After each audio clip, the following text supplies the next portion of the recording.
Hello, welcome to United Weekly. I'm your host Alexi. With me is Jay, as usual. Yo. And we have a special guest because it's a massive game. We had to have a Scouse fan on, didn't we? So Kaz is in the house representing the other side. Kaz is a good friend and he's an awesome dude. And yeah, we love you, man. We love you.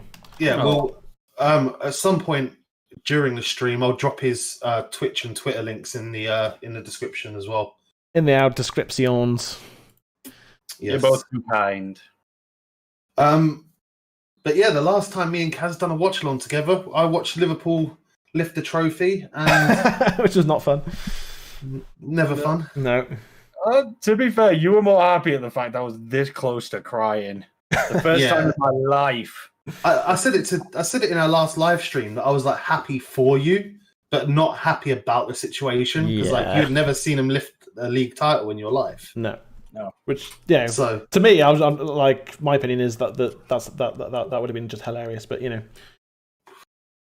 Yeah, you kind of stopped crying about it when you won like 15 or 16 over my lifetime. yeah. But like this title race is going to be mad because this season is completely bonkers. I still think it's anyone's league. Oh, it is. Like City is still there. Like City are 2 games in hand, and if they win both of those, then they're within 2 points of both of us if we draw. Yep. No, sorry, within a point of both of us if we draw, or level with whoever loses, basically. So, level with Liverpool. Oh no, yeah, because sorry, whoever loses and whoever wins will be back on the same points, won't we? So. Yeah. City will be a point behind both of us, basically. This is kind of the tiebreaker, and I think for either team, because I have massive respect for Man United. Yeah. But regardless of who wins, I just hope it's a win and not a draw. Yeah, I think. So predictions then, just before we start, I'll go with Jay first. What's your prediction? Well, as I said to you the other day, I reckon it's going to be one of those games that's going to be won by a goal. Yeah. So either 1-0 or 2-1. But I also do think that, again, I said it with the Burnley game and I was wrong, but it could be one of those games where one of the teams just absolutely batters the other one. Yeah. So it really, I can't put a number on it, but I'd say 2-1 is the one that I've got stuck in my head. And that can go either way as well. Yeah. That's where my brain's going, is the 2-1. Because I see Man United and the sort of lineup they've got is incredibly threatening. And you haven't got centre-backs. You've got 2 centre-mids in defence. Yeah. And then we've also got the same to be said about Liverpool, is it's a very aggressive team. Yes. You've got Super Sub Shaqiri, for example, who's very, very good at making space and making those openings. Yeah. So I would say that it can... I'm going to say 2-1 because I see the speed of Man United breaking through, but I also see the quality Liverpool being a little bit more tactical. Yeah. Yeah, certainly. And Klopp is one of the best coaches in world football right now. So he did wonders at Borussia Dortmund. Oh yeah, absolutely. He had a real eye for talent, and I like to see that he's brought that into Liverpool. Yeah, and he's brought in a few people that we didn't expect were going to do well, like Robertson. You look at his history. Yeah, he got booed out of fucking Dundee, and he got booed out of Hull. Yeah, he's come to Liverpool, and he's flourished. Yeah, he's turned into one of the best left backs in the world, I think, in my opinion. Absolutely, but I could be biased. yeah. No, he is. He is. He's the next John Arne-Risa, in my opinion. Yeah. Just I want him to break someone's leg before I give him that title. Yeah. Well, I'll tell you one thing that I'm definitely not sure on is having Lindelof back in for Bailly. Yeah. Bailly's pace and his willingness to just throw his body in is you can't replicate that, and I don't know. Like with Bailly in defense, I feel confident about our defense. With Lindelof in there, with Maguire, I mean, neither of them put their body on the line like Bailly does. So I think my prediction without knowing the teams was 2-1 to Man U. But I'm gonna I don't want a draw, but I think a draw at Anfield for us right now is not a bad result. at all. You know, it's not a result either team wants, obviously, but it's either going to be a high scoring draw because both our defenses are struggling for various reasons, or it's going to be goalless. I think it's going to be one of them. Talking of the Lindelof thing as well, I think the reason we're playing Lindelof is because we're not going to push up our defense. We've got McFred, Fred and McTominay playing, and I think that they're constantly going to be in back front with the defense. Yeah. So allowing Pogba and Bruno hopefully to sort of free roam a bit around the midfield, but that could easily backfire as we have seen it. Yeah, because essentially we're playing a diamond. Yeah. Unless Pogba starts playing on the left again, but it doesn't look like he's started there. So no. But so far it's been all Liverpool. Yeah, well, I mean, we kicked off and we did a okay job at keeping the ball. Kaz, what are your thoughts on the lineup for your team then? Well, we're going into the very sort of speedy approach, like the very fast counter attack that Liverpool are becoming quite well known for, and really trying to space out everyone with having like Salah just straight up front. Yeah. Normally, as he's normally playing on the wing, he's going to be trying to expose holes in the defense. Yeah. And then we've got Super Sub Shaqiri, we've got Mane, and we've got Firmino up front. Now, the pass accuracy is not fantastic with Firmino at the moment. He is more into finishing. But we have quite a good spatial awareness team who are going to try and stretch United to make those gaps. Yeah. And I feel like that's a strategy that we've seen in the first 5 minutes of this. It's looking... From Liverpool's attack, I feel like it is going to be a very, very difficult hill to climb. Yeah. But it's going to be a very exposable one when we finally get there. And I just hope, for the sake of not being biased, I hope that Man United can kind of keep together the formation in line. They can work around what they need. Yeah. And not give Liverpool the option, because I want to see a good match and I want to see the best out of both teams, because as a Liverpool fan, this is like Christmas. Yeah. Absolutely. And I mean, I'm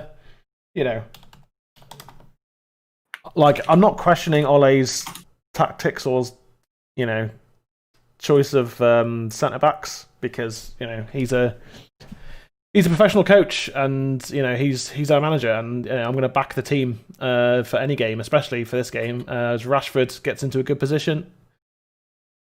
Played away by Liverpool, because again, I mean, I think the good thing that Liverpool have got defensively is that we don't tend to push all our players into the box when crosses come in. We usually have maybe one player in there, so in theory that's easily defendable. However, your centre backs are questionable right now, so I don't know. It's going to be I think it's going to be an intriguing game for the first half. And if either team can sort of take the advantage, I think that changes the dynamic of the whole match, really. I think the first goal is more important in this game than it is in most. Like, if Liverpool score first, United, as we know this season, have come back from being a goal down. Yeah. But with Liverpool, it's a whole different ball game than doing it against West Ham or Southampton. Yeah. So I think the first goal really allows the other team to dictate the game. Yeah. I agree, and we should really be striving to get that first goal. But then Kaz's team, Liverpool, we're also going to be thinking the same thing. Yeah. I've noticed one thing over the last few weeks is the positioning of Wan-Bissaka. I think is our weakness at the moment. Yeah. He can easily get caught out by Sadio Mane on the left because he keeps tucking into the centre. Yeah. Oh, what a ball! Salah fouling Shaw there on the edge of our area. Kaz, following on from what Jay said, was just saying, what do you think the kind of strengths and weaknesses are of the Liverpool team at the moment? Well, I'd actually say a weakness is actually one of our biggest strengths at the moment. Van Dijk. In the boxes, you don't tend to go for many sort of crosses, or you got one person in there. Van Dijk is going to be our biggest weakness because his aerial control is probably one of the best in the league. Yeah. if you guys are going to be playing into crosses, it is going to leave him playing a lot of catch up and trying to get round. But one of the biggest strengths that we're going to have in this, for defensively anyway, is our wings. Yeah. Our wings are going to be chasing Man United down, and they are going to be chasing that ball. Because we have 2 young players who are desperate to get there. Yeah. And we've seen what happens when Robertson gets hold of someone on the wing when we watched Raheem Sterling last season. Where he just took him down. Though in recent weeks with Trent, anyway, he hasn't been playing the best. Robertson's been okay, but Trent has had a couple of stinking games. But yeah, you guys not having Van Dijk, that is a big loss. Yeah. And you know, it's sad because like I'd love to be well done by Shaw there. Well, I'd love for Liverpool to be playing a full strength team because I want to see what our team can do. Yeah. But yeah, absolutely. You know, like I want to beat Liverpool's best team with our team, like 100%. Or but you know, or lose, but you know, I want to just play you at full strength. Yeah. And you're not far off it, to be fair. I mean, with Van Dijk and Gomez in the squad, you're pretty much there, really. Yeah. Absolutely. I think the choice of playing Shaqiri is an interesting one. Starting Shaqiri. To be fair, that kind of threw me off a bit because every time I was saying super sub Shaqiri, like we don't expect him to be in the starting lineup. We expect him to come in with fresh legs and being able to outpace people. Well, I think it shows that Klopp wants to win this game in the first 60 minutes because if you look at the 2 benches, United's bench is very strong. Whereas Liverpool's bench, I think you've got the Ox that can come on. Yeah. And that's about it, really. I'm going to double check quickly on who the subs are for Liverpool. Right, well, it's been a pretty even opening 10 minutes, hasn't it? Both sides attacking with intent, but not really making any. That was a terrible throw-in. Not really making any real chances, and I think that's going to be the game. I think it's going to be a lot of turn and throwing, cagey moments. Yeah, I think it's going to be a cagey game because defensively, obviously Liverpool have got their issues, and I think with like I don't want to keep harping on it, but playing with Victor instead of Bailly, we play a deeper line. Yeah. And even with the protection of Fred and McTominay in there, I think we're a lot more nervy with Lindelof and Maguire together. Although, you know, we've looked strong so far, and you know, at the end of last season, we didn't seem to have those issues really. They seem fine, so they can play together. I don't want them to, particularly, but you know, they can, and it can be sort of effective, but not as effective. Like, you know, I don't, like, is Bay on the bench? I don't know if Bay's on the bench. So talking about the benches, Liverpool have got the ones that can make an impact, I guess, that can come on. I mean, you've got Milner, Oxlade-Chamberlain, Jones, Minamino, Origi, R. Williams, Phillips, Kelleher, and another Williams, N. Williams. So you've got a lot of kids on there. Minamino and Origi are probably your impact players to bring on. Yeah. You know, but again, it's not great. Whereas United on our bench, we've got Bailly, Cavani, Mata, Greenwood, Henderson, Tellez, Matic, Van der Beek, Twanzebe. So we've got players on the bench that, depending on how the results go in, we can either shut up shop or throw more speed at you. You know, so I think Klopp wants to try and win this game in the first 60 minutes. Yeah, I think he knows the danger of our bench. Now, the thing is that what me and Alexi have been very critical of Ollie. One of our big criticisms is his speed in making subs when we need to change the game. Yeah. So, you know, you probably won't see a sub until about 75 minutes, even if we are 1-0 down. Injury permitting. So hopefully, you know, I say hopefully for me and Alexi, we get a foothold in the game, and we can sub off McTominay for Bay and go to like a back five, or Tellez for McTominay and go to a back five with Shaw playing as a left-sided centre back. Yeah. And we've also got Matic, who is really good at slowing down the pace of the game. I think strangely, and I'll throw it to you, Kaz, in a sec as well. I think strangely, like last season, Liverpool had and probably still have the best squad in the country. But like Shaqiri's not as effective as he used to be. Milner's getting on a bit, and you've had a couple of injuries. And obviously Van Dijk is a big one, but like losing both your first choice centre backs and having Henderson and Fabinho now and again playing as a pair has been an issue for you. And that's what they're playing now. Do you think that if you don't get either of your first choice centre backs back in the first team as soon as possible, do you think results are going to keep going the way they have been, or do you think you can pull yourselves out of the rut that you're in? I think we should be able to pull ourselves out of the rut. Yeah. This is purely from a fan standpoint. This is not to do with statistics. Of course, yeah, of course, yeah. I think Liverpool, it kind of reflects in their starting 11, especially the forefront, shows that Liverpool just want to get that lead. Yeah, they want to get that lead so that they don't have to worry. It's an all-out attack at the front. The fact that we're missing our defenses, we are prioritizing. It looks like we're prioritizing attack over defense. We are giving the experience to some of the other players, which is good. It's what we need. But I think that's also the reason that Milner's on the bench right now. Yeah.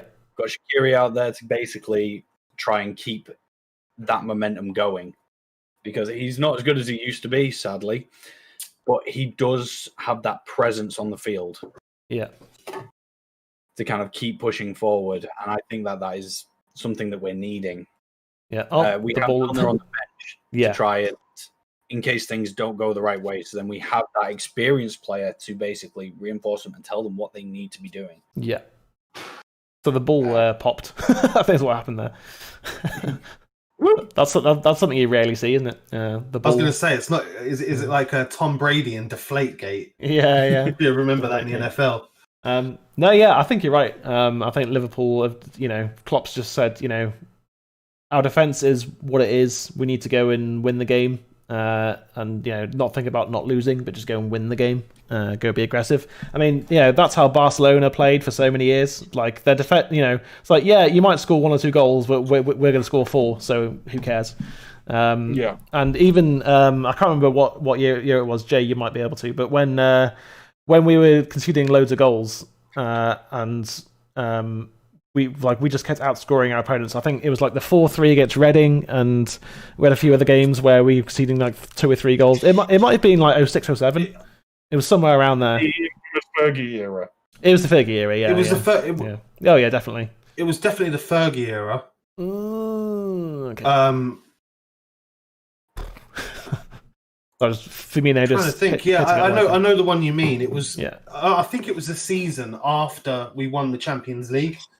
Right. Okay. Yeah. Like Ronaldo's last season. Yeah. Because the 07-08, it wouldn't have been that season because that's the season we won the league and the Champions League. Yeah.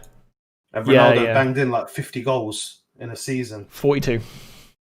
Yeah. 42. That's that can definitely work. But like your defeat to Southampton was surprising because you had so many chances and just weren't clinical, and that's something. And that's something that we've had issues with this season. Decent ball from Fred. Good, really good defending. Oh, come on!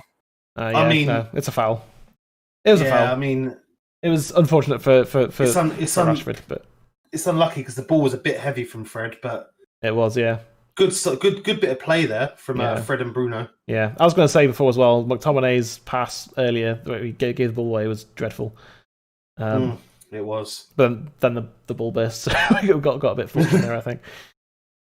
Oh, that wasn't a foul. Okay. But yeah, But I'll say go on. I'll say one thing as well about Liverpool's title hopes this season. Yeah. Is it's an old quote from Fergie, which is never been truer. It's one thing to win a title, but retaining it is even harder. Oh, it is. Yeah. I completely agree. Like we did not have many transfers to strengthen like areas where we're lacking. Like again, you can see that we're struggling with Van Dijk being out of commission. Yeah. We needed someone to just in case, and with Liverpool winning the Premier League, we had a lot of people that turned around and wanted to come to Liverpool. Yeah. And I feel like we really missed that boat. Yeah, like you brought Thiago in, which was, I mean, it's not obvious, but it was one way. Just go. Well, of course, if Thiago's going to go anywhere, it's going to be to a title-winning side, and Liverpool had just won the title, so it's just like, he was always going to choose you guys over Man U, like every day of the week and Sunday. Like, you know what I mean? His injury record's terrible, and I mean, fun stat for you: this is Thiago's first game at Anfield. Oh wow! Yep. So yeah, he's had his issues, hasn't he? Yeah. But yeah, to go back to what I was saying earlier, because I obviously asked Kaz about the Liverpool squad and that, and even though we didn't get a centre back or a right winger, we still have maybe the second strongest squad in the Premier League right now, behind the likes of Liverpool. I think Liverpool's squad, even though you've got problems right now with the defensive issues and that, your squad's still really strong. Because you can. I mean, Minamino has never really done what he's not shown his potential yet. And I think he still can. I think he's a really good footballer. Just hasn't really gotten into that extra gear yet. Rhythm. He hasn't got into his rhythm. Whereas our squad at the moment is the strongest. I mean, it helps that we've had no COVID cases since Pogba, and he self-isolated straight away, and we've had nothing since. Tellez. Tellez as well. But again, it didn't. Tellez had his before he even played a game. Yeah, so it didn't really affect us. Yeah, and with both players, it didn't really spread through the squad either.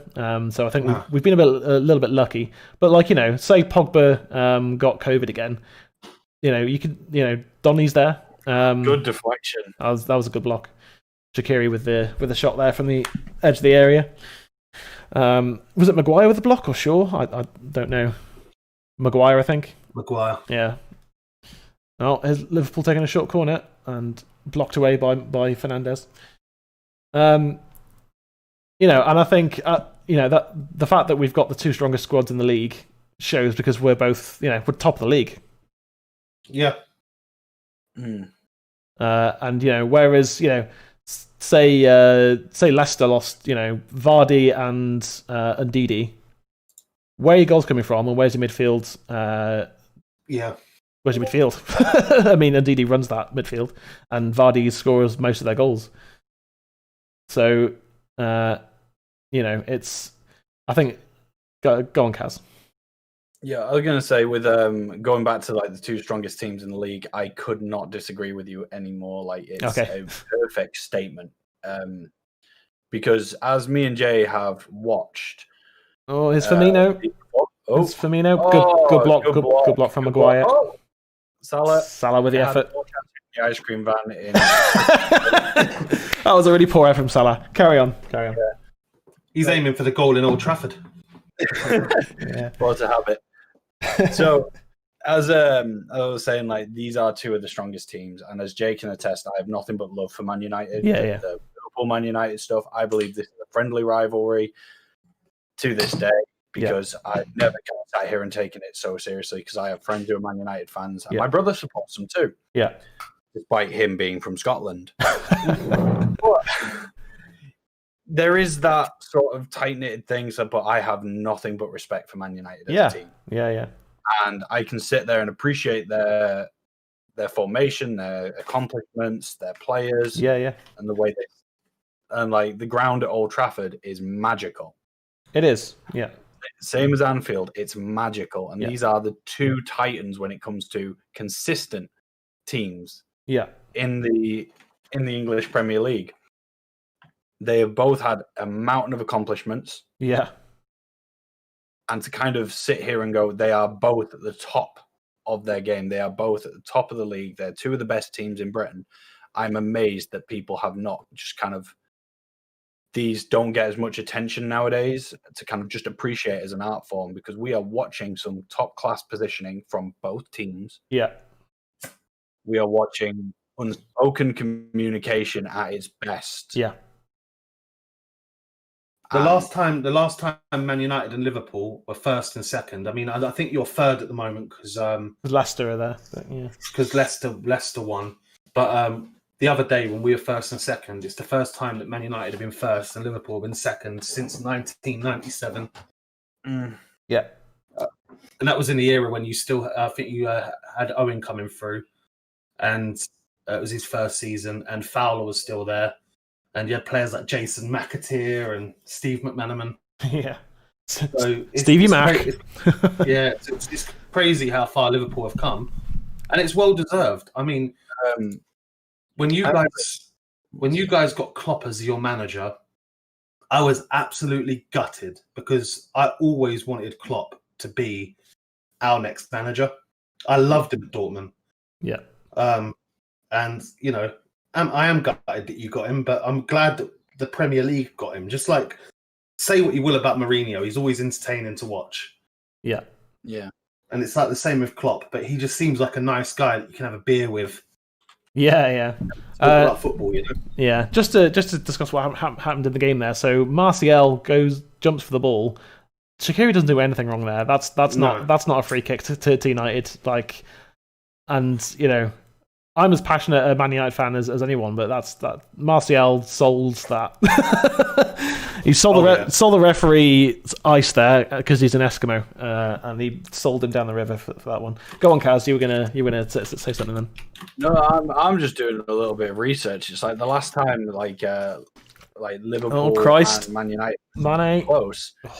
Yeah. It was actually 2006 when Man United came second and Liverpool came third. Yeah. And there was 1 point in it. Mm-hmm. 1 point. Yeah. And I believe that was straight off the 2005 night in Istanbul as well. Like, yeah. Liverpool were right momentum high with an amazing team like Didier Drogba, Jerzy Dudek. Didier Drogba? Do you mean Torres? That's the bastard. Yeah. That word right. I can say bastard. Yeah, that's fine. Yeah. Go on, I live like 20 miles away from Sean Bean. Like, I have to say bastard. Yeah. It's like Rafa Benitez. I think if he hadn't tried to play mind games with Sir Alex, he said he was like, that's not what I'm doing. He's like, that's exactly what you're doing. Yeah. I think if he hadn't done that, I think Liverpool may well have won the league that season. It's like someone like playing mind games with Sir Alex Ferguson is like someone trying to read the mind of Professor Xavier. You know what I mean? It's like it's not going to work out well for you. Yeah. No. I mean, you're talking about a man that had a 10-year feud with the BBC. He refused to do any interviews for the BBC. Yep. Yeah. Like, it's funny because I was watching an interview with Sir Alex. Yeah. And he was like, and it's so true. It's like everyone seems to think that I played mind games. He's like, I didn't. I was just myself. Yeah. If you were I can't remember the word he used, but it was like a swear word. But he's like, if you were an arsehole, then you got treated like an arsehole, basically. And it's just so true. Yeah. And it was the same, not just for the press, but also for players as well. Like no player was bigger than the club under Fergie. No, that's it. And I think Ollie's started to bring that back to United now. Yeah. I mean, honestly, I think in the end he's handled the Pogba situation really well. Yeah. After the comments were said, and obviously we went out of the Champions League, he dropped Pogba. It was like you're on the bench, and so you know, like you're not out of the team, you're just on the bench. You're dropped, so you know maybe come off the bench, but that's about it. And then brought him back in the team, didn't perform, back to the bench. Put him back in the team, started to respond, started to perform, sound. And you know, not like not many managers would have been able to bring them back into the side. I mean, we've had 0 shots, and Liverpool have had 8, 0 on target so far. We've also had 72% possession. Yes, you have. Yeah. To be honest, Jay, it feels a bit like the game. Who did we play last? I can't remember. Burnley, that was it. Where Burnley had all these shots, not one on target the entire game. Oh yeah. And we kept making a joke about it. Yeah, we did. But I think obviously Liverpool a completely different team from Burnley. You've got Wood. Stats. Yeah. What do you mean? Liverpool ain't got Chris Wood. Without Chris Wood, we'd be unstoppable. Yeah. but yeah, you've got world class forwards who can finish, and I've seen Maguire throw his body in more times in this game than I think he has all season. So, like I said in the Burnley stream, with 1 second, sorry. Go on. Oh, which I think good deflection. Pogba to it and cleared by Salah. With United Liverpool games, same with United Arsenal games. Yeah, form goes out the window. Yeah, it does. It's an insular game, isn't it? Yeah, it's like a game of passion, a game of like pride, and United could be 20 if Liverpool could be top. We could go there and beat them 2-0. Because form goes completely out the window in this game. It's like trying to get a read on do I feel confident, blah, blah, blah.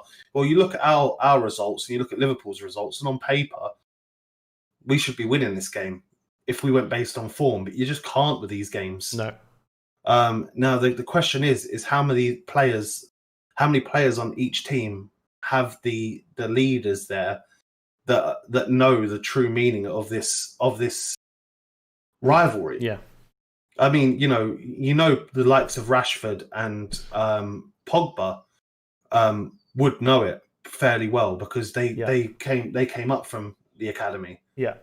De Gea's been in this more times than not and been on the brutal beating many times. Fernando Torres made him look like an idiot on many occasions.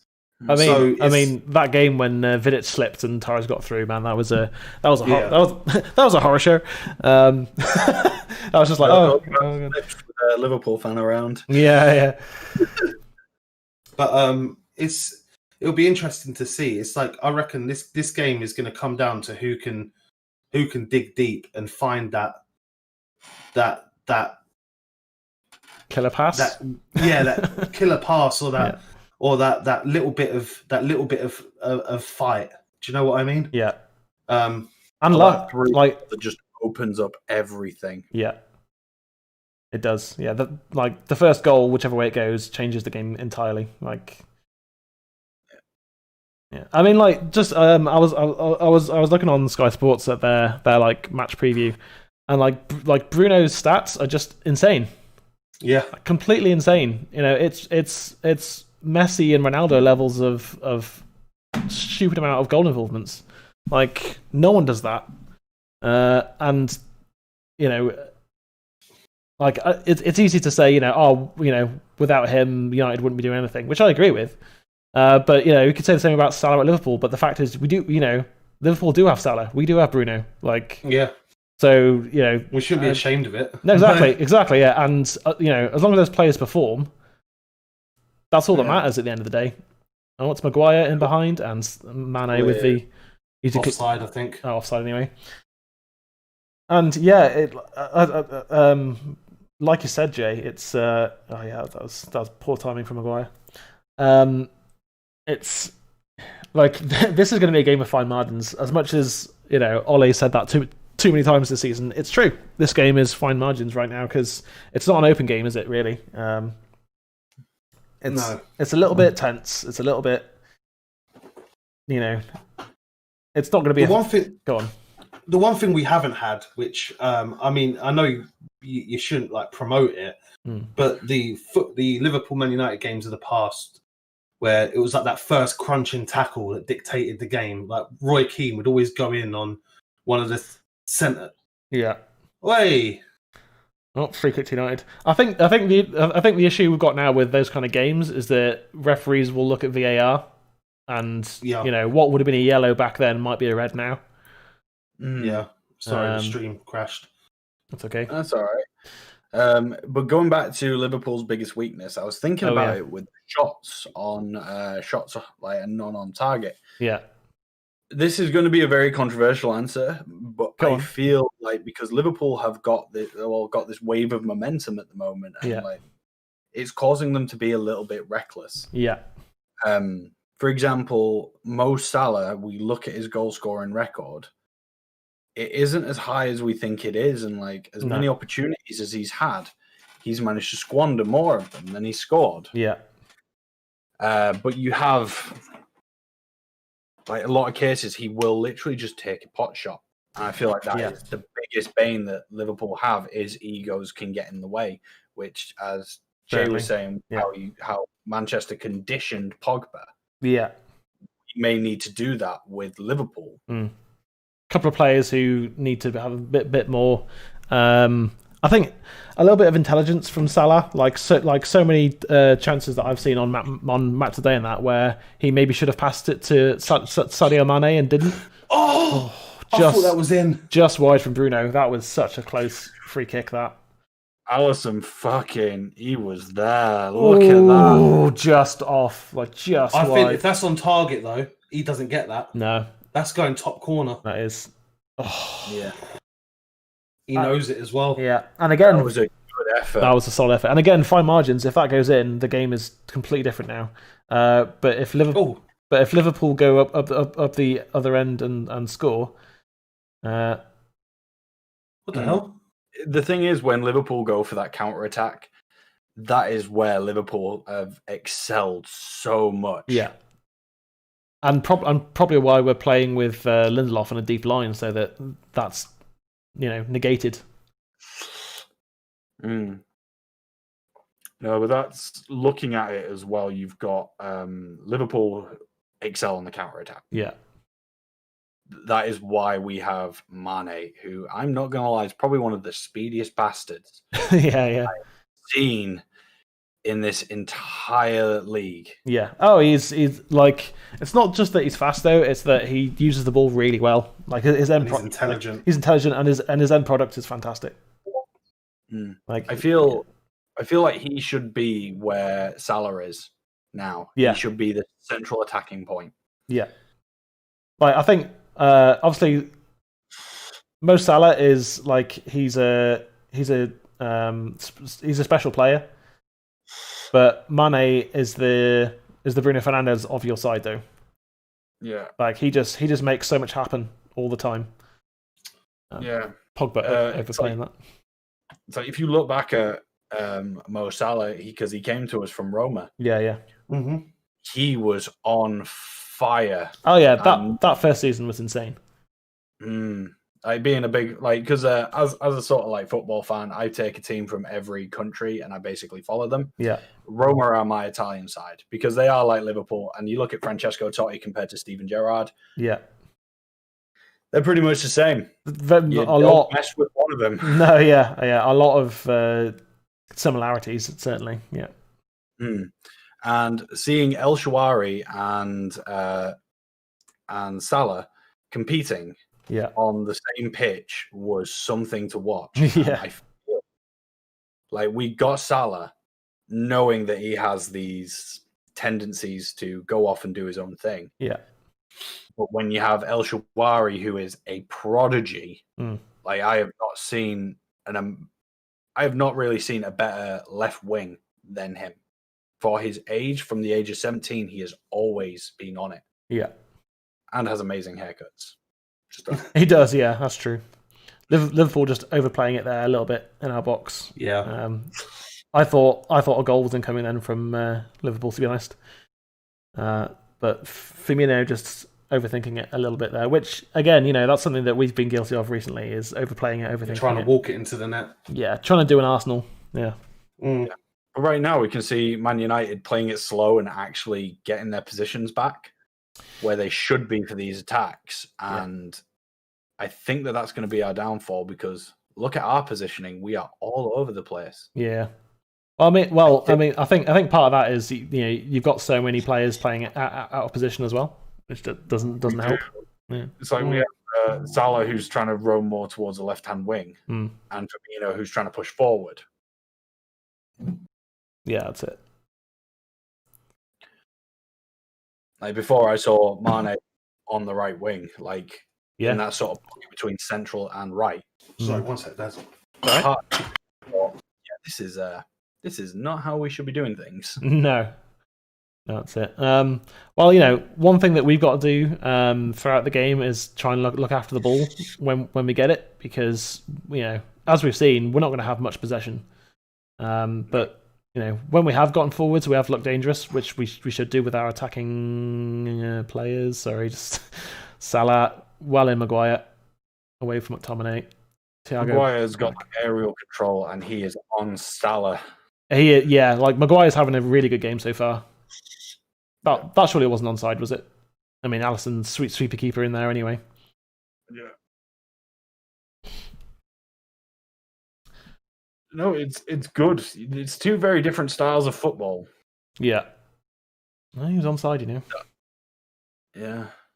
It is, and you know, the fact that we're I mean, hitting you on the break was how this game was always going to go, I think, because you know, Liverpool were always going to have the ball. Mm. You know, being at Anfield, even with no crowd, it's still Anfield. You know, I've yet to go there, so you know, I don't know personally what it's like, but you know, from what I've seen over the years, it's a really special place. You know, you know, the same way that I feel about Old Trafford, obviously, which I've been a few times. I was gonna say, when all this COVID goes down, we're gonna have to arrange it. Like, absolutely, man. Oh yeah. Liverpool game, and when it's at Anfield, we're gonna have to go, Alexi. Yeah, 100%, man. I'll be there. Keeps you safe. Well, you know, I'll happily be with you, and I'll just try not to react to anything. You know, if we you're like pumping yourself underneath, like yes. Yeah, exactly. Yeah, or you know, or my disappointment when Liverpool probably score. You know, I'll be there just like, it's a goal. Like Rashford in behind. Oh, that was offside anyway. Apparently, it was neither a shot or a cross, was it? It was neither. No, it was a through. Hopefully, someone would have picked it up. Yeah, I thought that was offside, but obviously they wait until until it's played out before they call it now, don't they? Yeah. That was neither a shot or a cross from Rashford, though. That was very poor. We got 7 offside so far, so I mean, timing's one thing, obviously, and I think you know, it is very marginal these days. But did you see the exchange between Carragher and Neville when they're talking about the offside rule and that? Mm. And Neville said, no matter where you take it from, whether it's, you know, the point of the elbow or whether it's shoulder or whether it's this and that, it's like there's always going to be inches in it, though. Like you're always going to have those decisions where he was only just offside, and it's just, you know, it's now more accurate than it's ever been. Is you know, is why it's better, I think. But I certainly think an arm being offside shouldn't mean anything, and because you can't touch the ball with it, so it's irrelevant. Surely, I can't remember who it was. Maybe in Southampton or Burnley or something like that. But there was a player who pointed where he wanted the ball. Like the rest of him was onside, but his arm was offside. It's just like, well, he can't touch it with his hand, so why should it matter if his hand's offside? Like that, surely that's not a thing. But the goal was chalked off, and I thought that was ridiculous. I actually completely agree with you on that. If you like, it should be to do with your body, your head, or your feet. Anything that can touch the ball. Yeah, exactly. Oh, Pogba fouled on the halfway line. Got sandwich. He did get sandwiched there. He's lying on the ground going, "Well, that hurt." Now that was an intelligent foul. United were about to break there, and down the pace and go. So we're Sweet Caliber. My Sunday Super 6 isn't going to come in, and I'm going to be sad. Fair enough, Sweet Caliber. Thank you for dropping in and checking out the stream, dude. Yeah, you know, I've never bet on football. Well, no, I have, but it was literally like £2. It was a £2 bet, so it didn't really matter. But my mate Jack won 30 grand on an accumulator last year. He's very good. He's very good. So, who do you support, Sweet Caliber? Is it Liverpool? Is it United? Is it someone else entirely? Do you just enjoy football? I'm asking a lot of questions, I know. No, it's good. And that actually brings us to a very interesting point because a lot of people I know will watch football and not support a team. Yeah. Two of my neighbours. Also, it's your favourite sexy Michael. I just never changed this username. Hey, Michael. How's it going, dude? So, Michael. We love you, bro. Yeah, actually, two of my neighbours, because there's a whole house share going on over there. Two of my neighbours play fantasy football league. Yeah.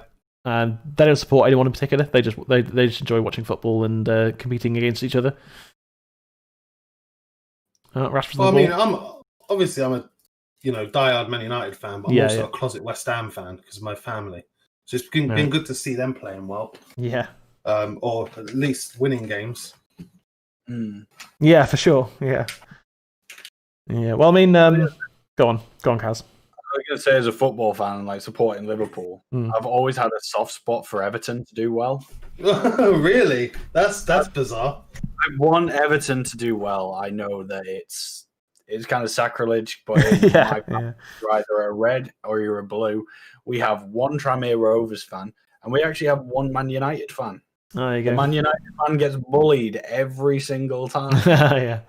Well, in my family, it's just me and my brother that support United, and no one else cares about football in my family. So, we had a work fantasy league, but half of them never watch anything. They just picked the most popular players. Yep, that happens a lot with football, that's for sure. Because people enjoy competing against each other, don't they? So that's sort of part of that. That's the reason why we play video games. Exactly. So with halftime looming, what are we thinking about this game so far, then, guys? I'll chuck it to Kaz first. Ooh, I think it can go either way. Liverpool are looking very attacking, but Man United are learning and adapting. Yeah. The thing is, if Man United can overcome Liverpool's just relentless assault and their defense can stay up to par, it'll be Man United's game. But if Liverpool can keep that aggression and Man United don't learn and don't adapt, it's going to go to Liverpool. But it could be a fine balance where it's just a midfield game, because that is what the first half has traditionally been. Yeah. It's just been a middle of the road. Yeah. And the worst thing is your two best midfielders are playing in defence. So, Henderson and Fabinho. Yeah. Like, I love Hendo. I do. He's a brilliant player. I think he was unfairly criticised a lot. But I think that he's one of those underrated players. He's like Liverpool's Luke Shaw. Like he's Luke Shaw for us, gets slated by the fans on a constant. But he's one of our best players. Yeah. He's one of my favourite players. Like Luke Shaw is a fantastic defender. Absolutely world class, I would say. But he doesn't get in the England team. And half the fan base don't like him. Yeah. Sweet Caliber says, I have a Bruno to score first on my Super 6, so this could end poorly for me. Well, you're still in it as it goes. He almost scored. To be fair. Free kick. Went just wide. So fraction wide. Yeah, fraction wide. So at half-time, it is goalless at Anfield. Let's do something that we never do, Jay. Let's do a half-time player ratings. Okay. So with Kaz being the guest, I'm going to throw it to Kaz first for Liverpool, because obviously you're the Liverpool fan. So thank you. What are your match ratings so far then? What's my what, sorry? Your match ratings for Liverpool so far. Are we doing players or?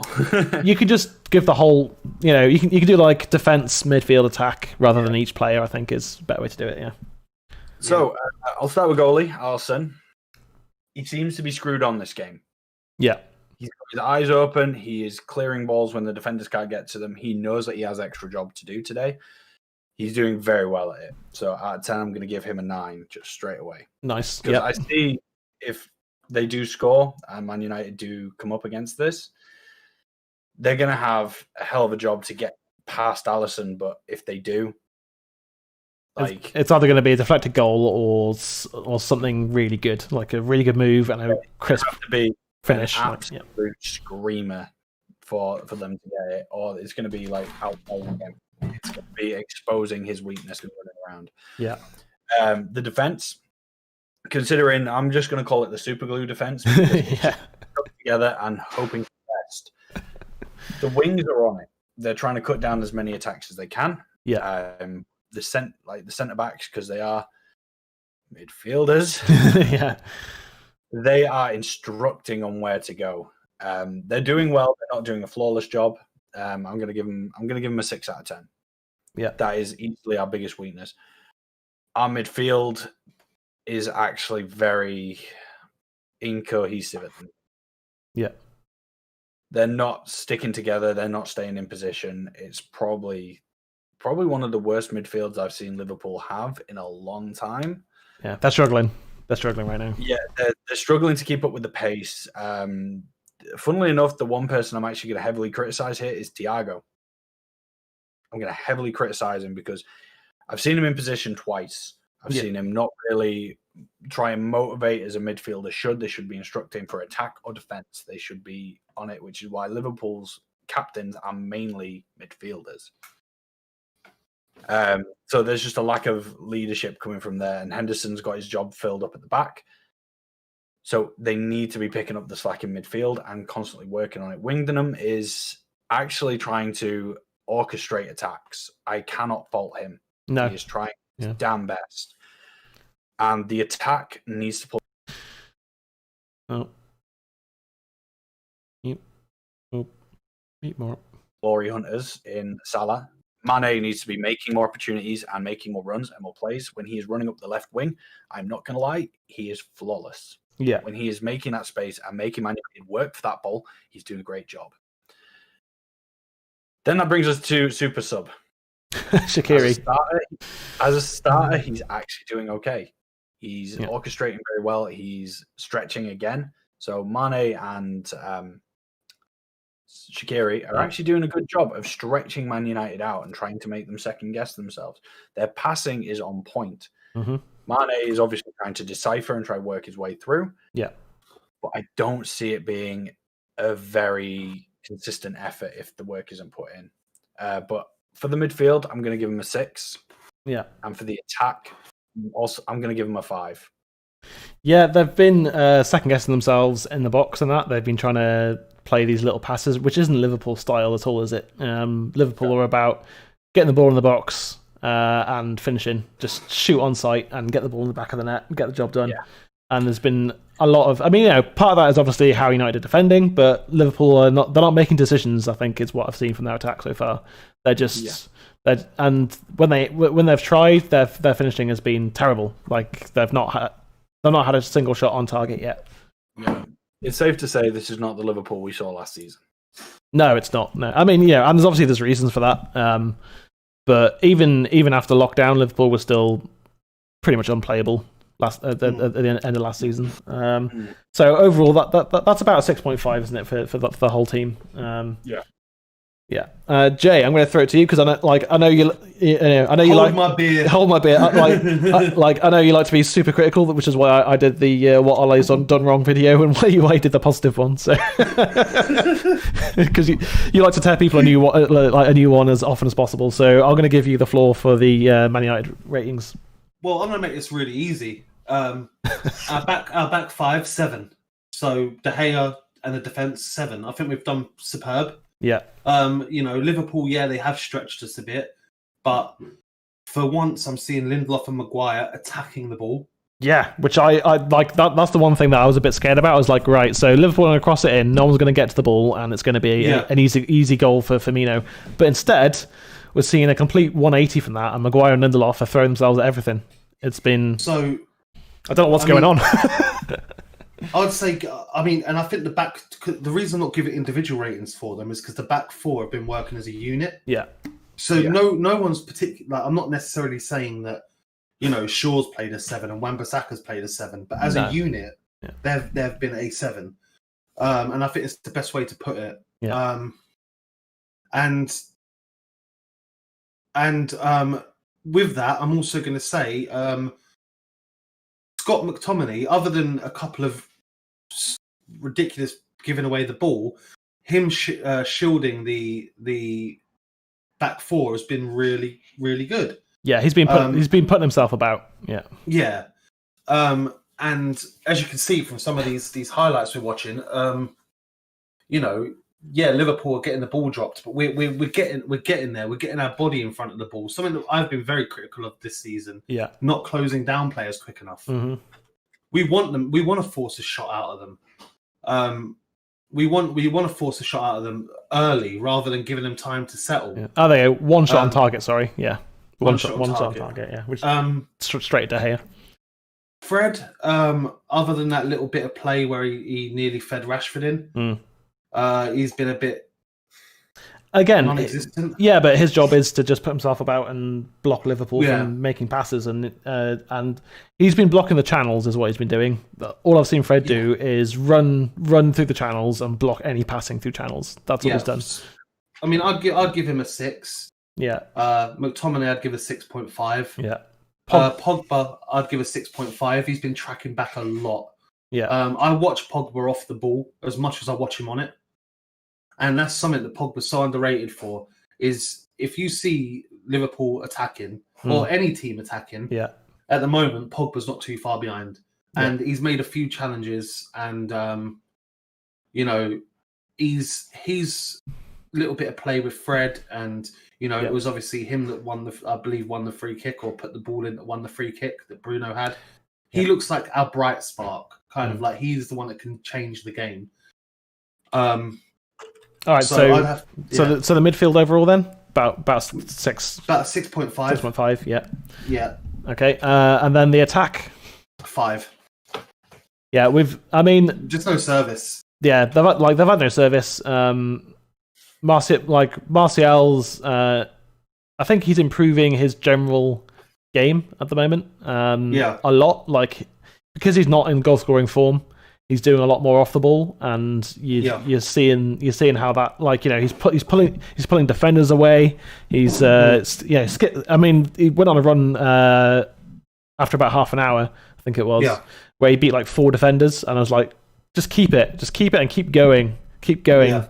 And he passed it instead, and the move broke down eventually. But I think his confidence is slowly coming back, and Rashford again needs to just run at players like any defender, whether you're Van Dijk or whether you're Joe Nobody from some League 2 club or whatever.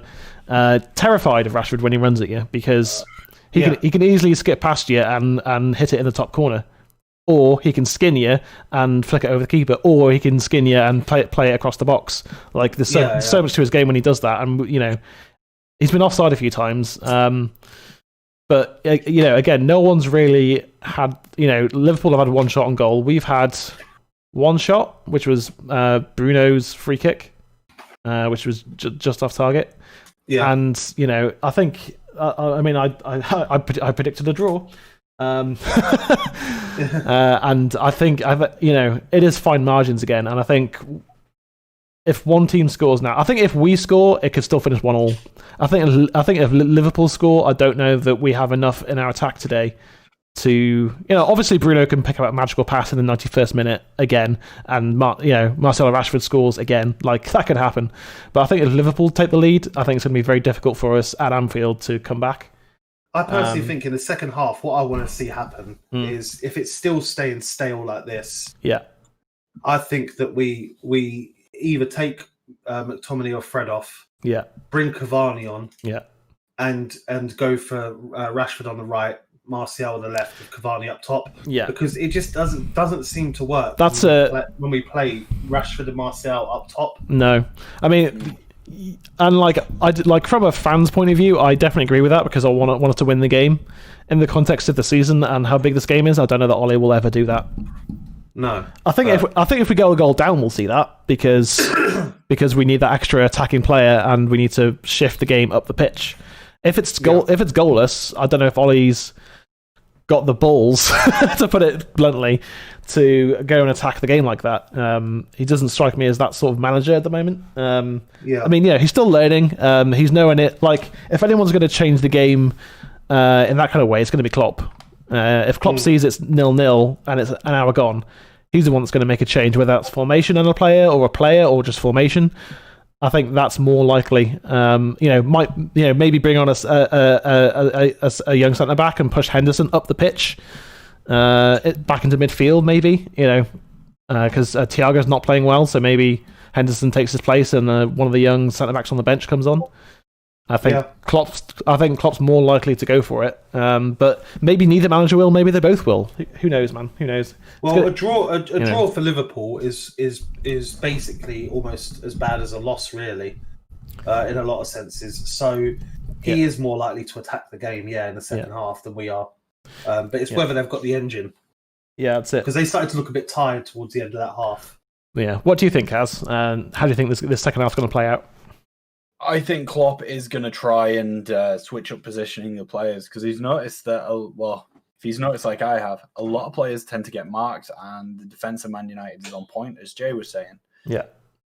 I feel like he's going to try and swap it up and to try and confuse the players a bit. So whether that just be swapping over Shaqiri and Mane and Firmino and Salah, I feel like that is going to be the make or break, really. I don't see us changing the defensive tactic. I see it working to a degree, and I don't think Klopp's willing to risk that. I think that was his best option. Yeah. But I see perhaps positioning and players change. Yeah. Oh, yeah. And we saw a little bit of that with Salah and Mane, swapping over. But that didn't really change anything because it's still the same. Wan-Bissaka is not that great going forwards, but defensively, even when Wan-Bissaka is played badly in a game, he's still better than half the right backs in the league. Yeah. And Luke Shaw is always defensively solid. Through the season so far, we've talked about consistency. Luke Shaw for the past year, 12 months, has been the most consistent player at United. He never has a bad game. I don't think Luke Shaw's match ratings have ever gone below 6. He's always turns up and does his job, even if the team doesn't. Luke Shaw's still there. That's why he got Player of the Season 2 seasons ago, or was it last season? I think it was two seasons ago. It must have been last season because 2 seasons ago it was McTominay because we had Mourinho. No, I mean the official player. Oh, team of the season. Team of the season. Okay. I thought you meant our player of the season. No. As in the team of the season. Luke Shaw was our best player 2 seasons ago under Jose. Slash Ollie. And I think the second half's about to get underway. I think it's this second half is going to be one of the biggest 45 minutes in the entire season. I mean, it's a cup final, isn't it? Oh yeah. I mean, that's the way our players should be treating it. Yeah. I mean, Then again, we're not used to it because we never get past the semi. Yeah. Sadly. All right. Do you want to know a fun bit of trivia regarding go on. Liverpool? Yeah, go on. Final. So when Liverpool went up against Barca in the semi-cup, I think it was the semi-finals. Yeah, semi-finals. Yeah. It was 4-0 down. Yeah. Liverpool fans were outside the hotel where the Barcelona players were staying, setting off fireworks at 4 a.m. And I just sat there and went, I've never been more proud. Yeah. But that is just spite-filled vengeance. Yeah. We won. Yeah. I mean, I must admit, I'm one of those football fans, though, Kaz, that in a European league, a European competition, whether it's like the Europa League or the Champions League, when United are not in it, I do support the other English teams. Oh yeah, always. For one reason, it is because they're English teams and you want to support your country. But the second thing is that the further that English teams go in the Champions League, the more we're guaranteed our places. Yeah. Like there was a period of time, I don't know if you guys remember, where it was only the top 3 that went through to the Champions League because we had such a bad run of teams making it past the last 16. Yeah, I think that was Champions League. I think that was only one season, wasn't it? We had one season. Yeah, where, it was one season. Yeah, where only the top 3. The reason was because we went on to win it. Yeah, and and then it went back to 4 because our our UEFA affiliate points or whatever it's called. It's is it coefficiency or something like that? Coefficiency points. That's it. Yeah. So like when Liverpool done Barcelona like that. Yeah. As a neutral watching it, what a game! Oh, I like I had that game on my I think I was playing FIFA or something. I was like, oh yeah, I'll put the Champions League on, just watch. In my head went just watch Barcelona batter the Scousers. But then obviously it went the other way, and I think by half time I turned FIFA off. I was like, I finished the game I was playing, and I turned it off and watched the game because it was incredible to watch that kind of comeback against Barcelona. It was amazing. What a block! Well met, Aaron. Good lad.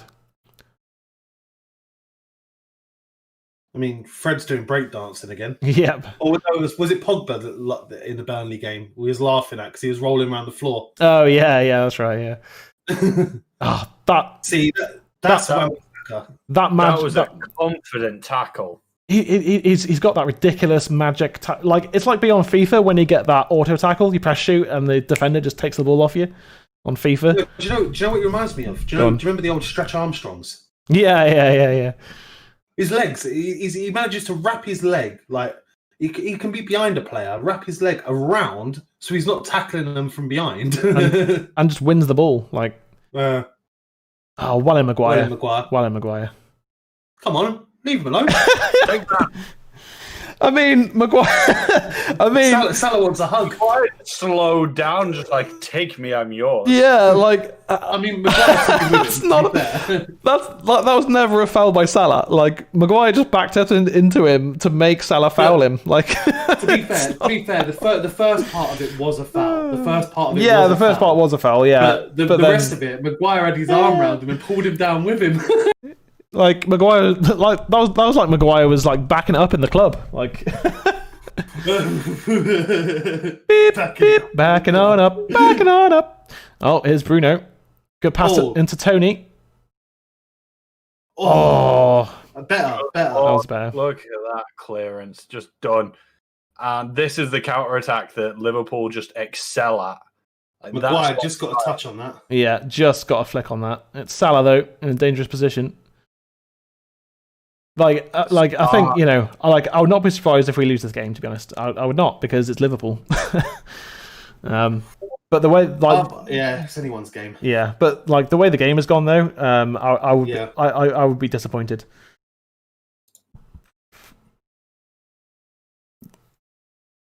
Go on, Kaz. What are you thinking? I can see your cogs are turning there.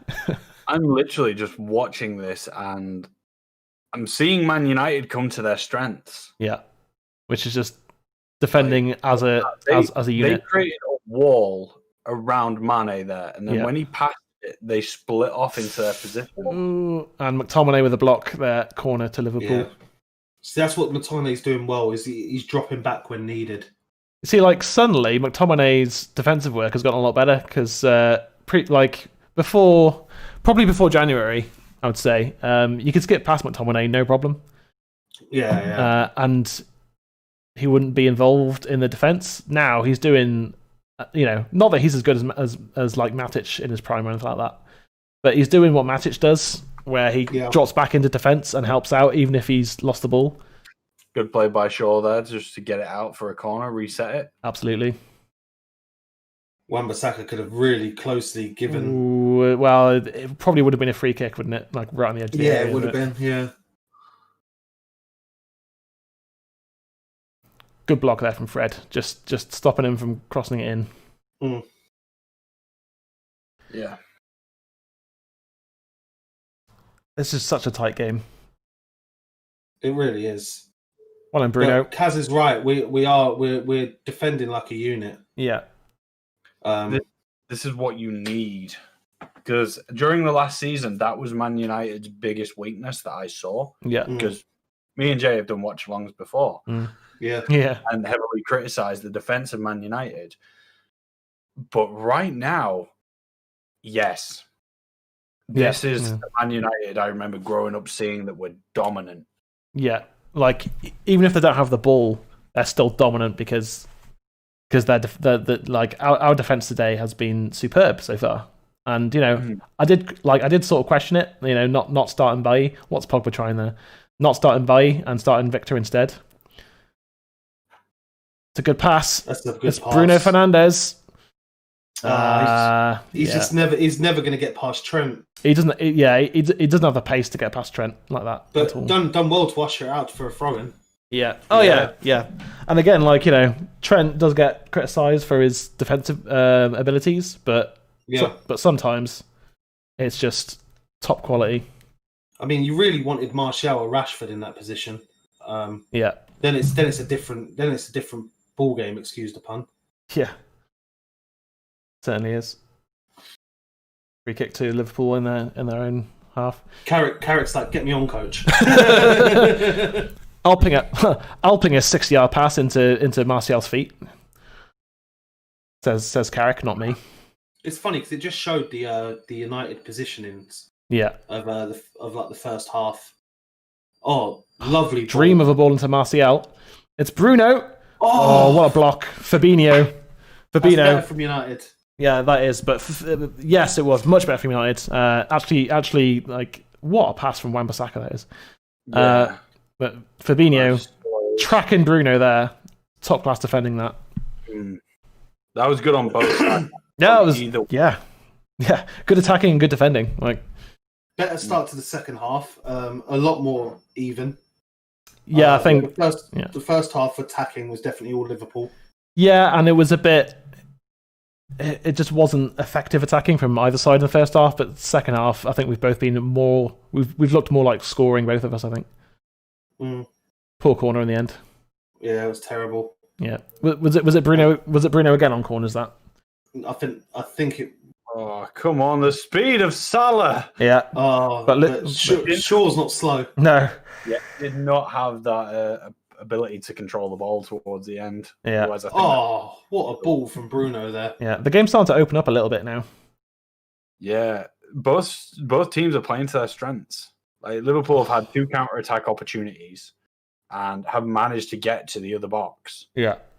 They've done box to box. Yeah. Whereas we just don't have enough attacking players going forwards to be really effective because we're playing a defensive game. Which is, for this game, I think is probably the right decision to play more defensively. Because, Liverpool's attack is super effective. After 55 minutes, I think Ollie's got his tactics perfect. Yeah. But how do you win the game is the question. Yeah, it all depends on how the rest of the game goes. I think if it finished 0-0, which for some reason I just don't see happening, I think Ollie's done a job. Yeah. But if we end up losing 1-0 and we don't change anything, then questions are going to be asked. Yeah, but it's not like it's Burnley or although we've lost games to teams that we shouldn't have this season. I mean, honestly, to sort of write off the first kind of 4 games really, because we had no preseason, so our players were not fit enough to really play. And the fact that we got a win in those first couple of games was a minor miracle in of itself, and was also the post whistle VAR penalty as well, wasn't it? Yeah, which is just a madness. It's been interesting because Ollie decided against us playing any pre-season games. Well, no, we played 1, but that wasn't enough. Yeah, no, but I meant because other teams played 4 or 5. Yeah. And I wonder the teams that did play 4 or 5, they seem to have had injuries. Yet we've been relatively injury free. Yeah. So I'm wondering maybe that's helped our conditioning a bit. So maybe the slow start, we didn't do too well to start with, but maybe in the long run, that's going to be something that helps us. Yeah.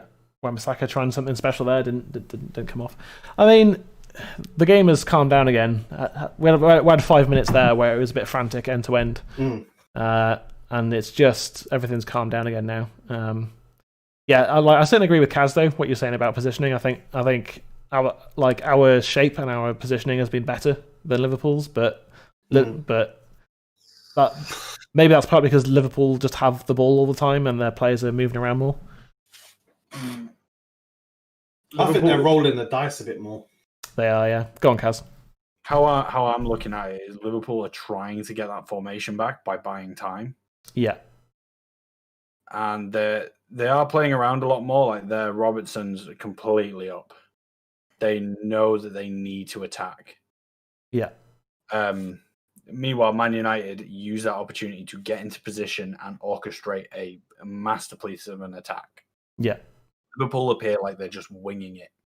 Yeah, like kind of in a similar way that, not to compare Liverpool to United, because I don't know if any fans of either team will appreciate that, but it's kind of the same way that under Sir Alex, when it was back in the days of 4-4-2, we used to just go and wing it. Like, you just get the ball to your midfielders and forwards, and they would just go and do their thing. And I think, obviously it's a completely different game these days, but that's a lot of why Liverpool have been so successful. It's because they just go and attack people, and Salah will move around, Mane will move around, Firmino will go out to the wing. I've seen him run down the wing and cross it in, time and again. Basically, their front four have like a license for free roam. Exactly, yeah. Spirits FN says, "You white people go and eat your bacon." I don't know what that means, but I love bacon. Yeah, why not? What's this on? It's on the stream on YouTube. Oh, really? I can't see any. I can only see the last message I can see on the chat is United Weekly. Lol. Yeah, I got Spirits FN said, "You white people go and eat your bacon." I mean, I don't know what. Sure. What does that mean? You say, dude. Yeah, like if you're trying to be a troll, we're three pretty experienced streamers, so you're not going to rap, mate. You ain't rapping anyone with that. Don't know what you're trying to say. Like, I've had the LGBT fucking trolls and everything. This is terrible. Ooh, Firmino almost in there. 1 to 10, I'll give it a 3. Yeah, that's being generous. I'm only giving him the 3 points because he decided to say something. Go and eat your bacon, you white boy. What are you talking about, mate? I like. Are you drunk? Why can't I see any of this? I don't know. Are you drunk? Is that what's going on? Oh, you're just. Oh, I know. It's an Arsenal fan. That's what it is. It's an Arsenal fan. There we go. We figured it out. It's got to be. It's got to be. Because assuming I eat bacon because I'm white is actually incredibly racist because I'm actually Buddhist and we don't eat like crap. So there you go. I think that was quite a racist comment, and come on. I mean, like I could just ban you if I really wanted to, but I just can't want to see where this goes. No, I like the distraction. Yeah, the shiny part of my ADHD brain is just going, ooh, shiny thing. Yeah. So I love trolls. It's an extra view. Yeah. Going back to it anyway, like Liverpool now seem to be having quite an orchestrated attack from the base. It's almost like they're talking to Henderson and getting that sort of what are we doing? Yeah. I think it's quite a smart move by Liverpool just to play the keep away and try to force out of that position. But they keep seeming to go back to the well for the same thing every time, and they need to try and change it up. Yeah. Because Man United are not a dumb team. They're very, very intelligent players. They're at the position they're at because they're intelligent. Yeah. They need to try and, instead of Liverpool trying the same tactic, the same everything, like, oh, crap. Yeah. Cavani's coming on. Ollie, there you go. Ollie has moved first. Who's coming off? Martial. Yeah, Martial's not had a great game. So, although honestly, he's not really had the service, which is an issue we've had recently in it. I'm wondering if it's injury related. because he did fall on his back pretty harshly earlier. I'm not too sure because it seems a bit of an odd one, really.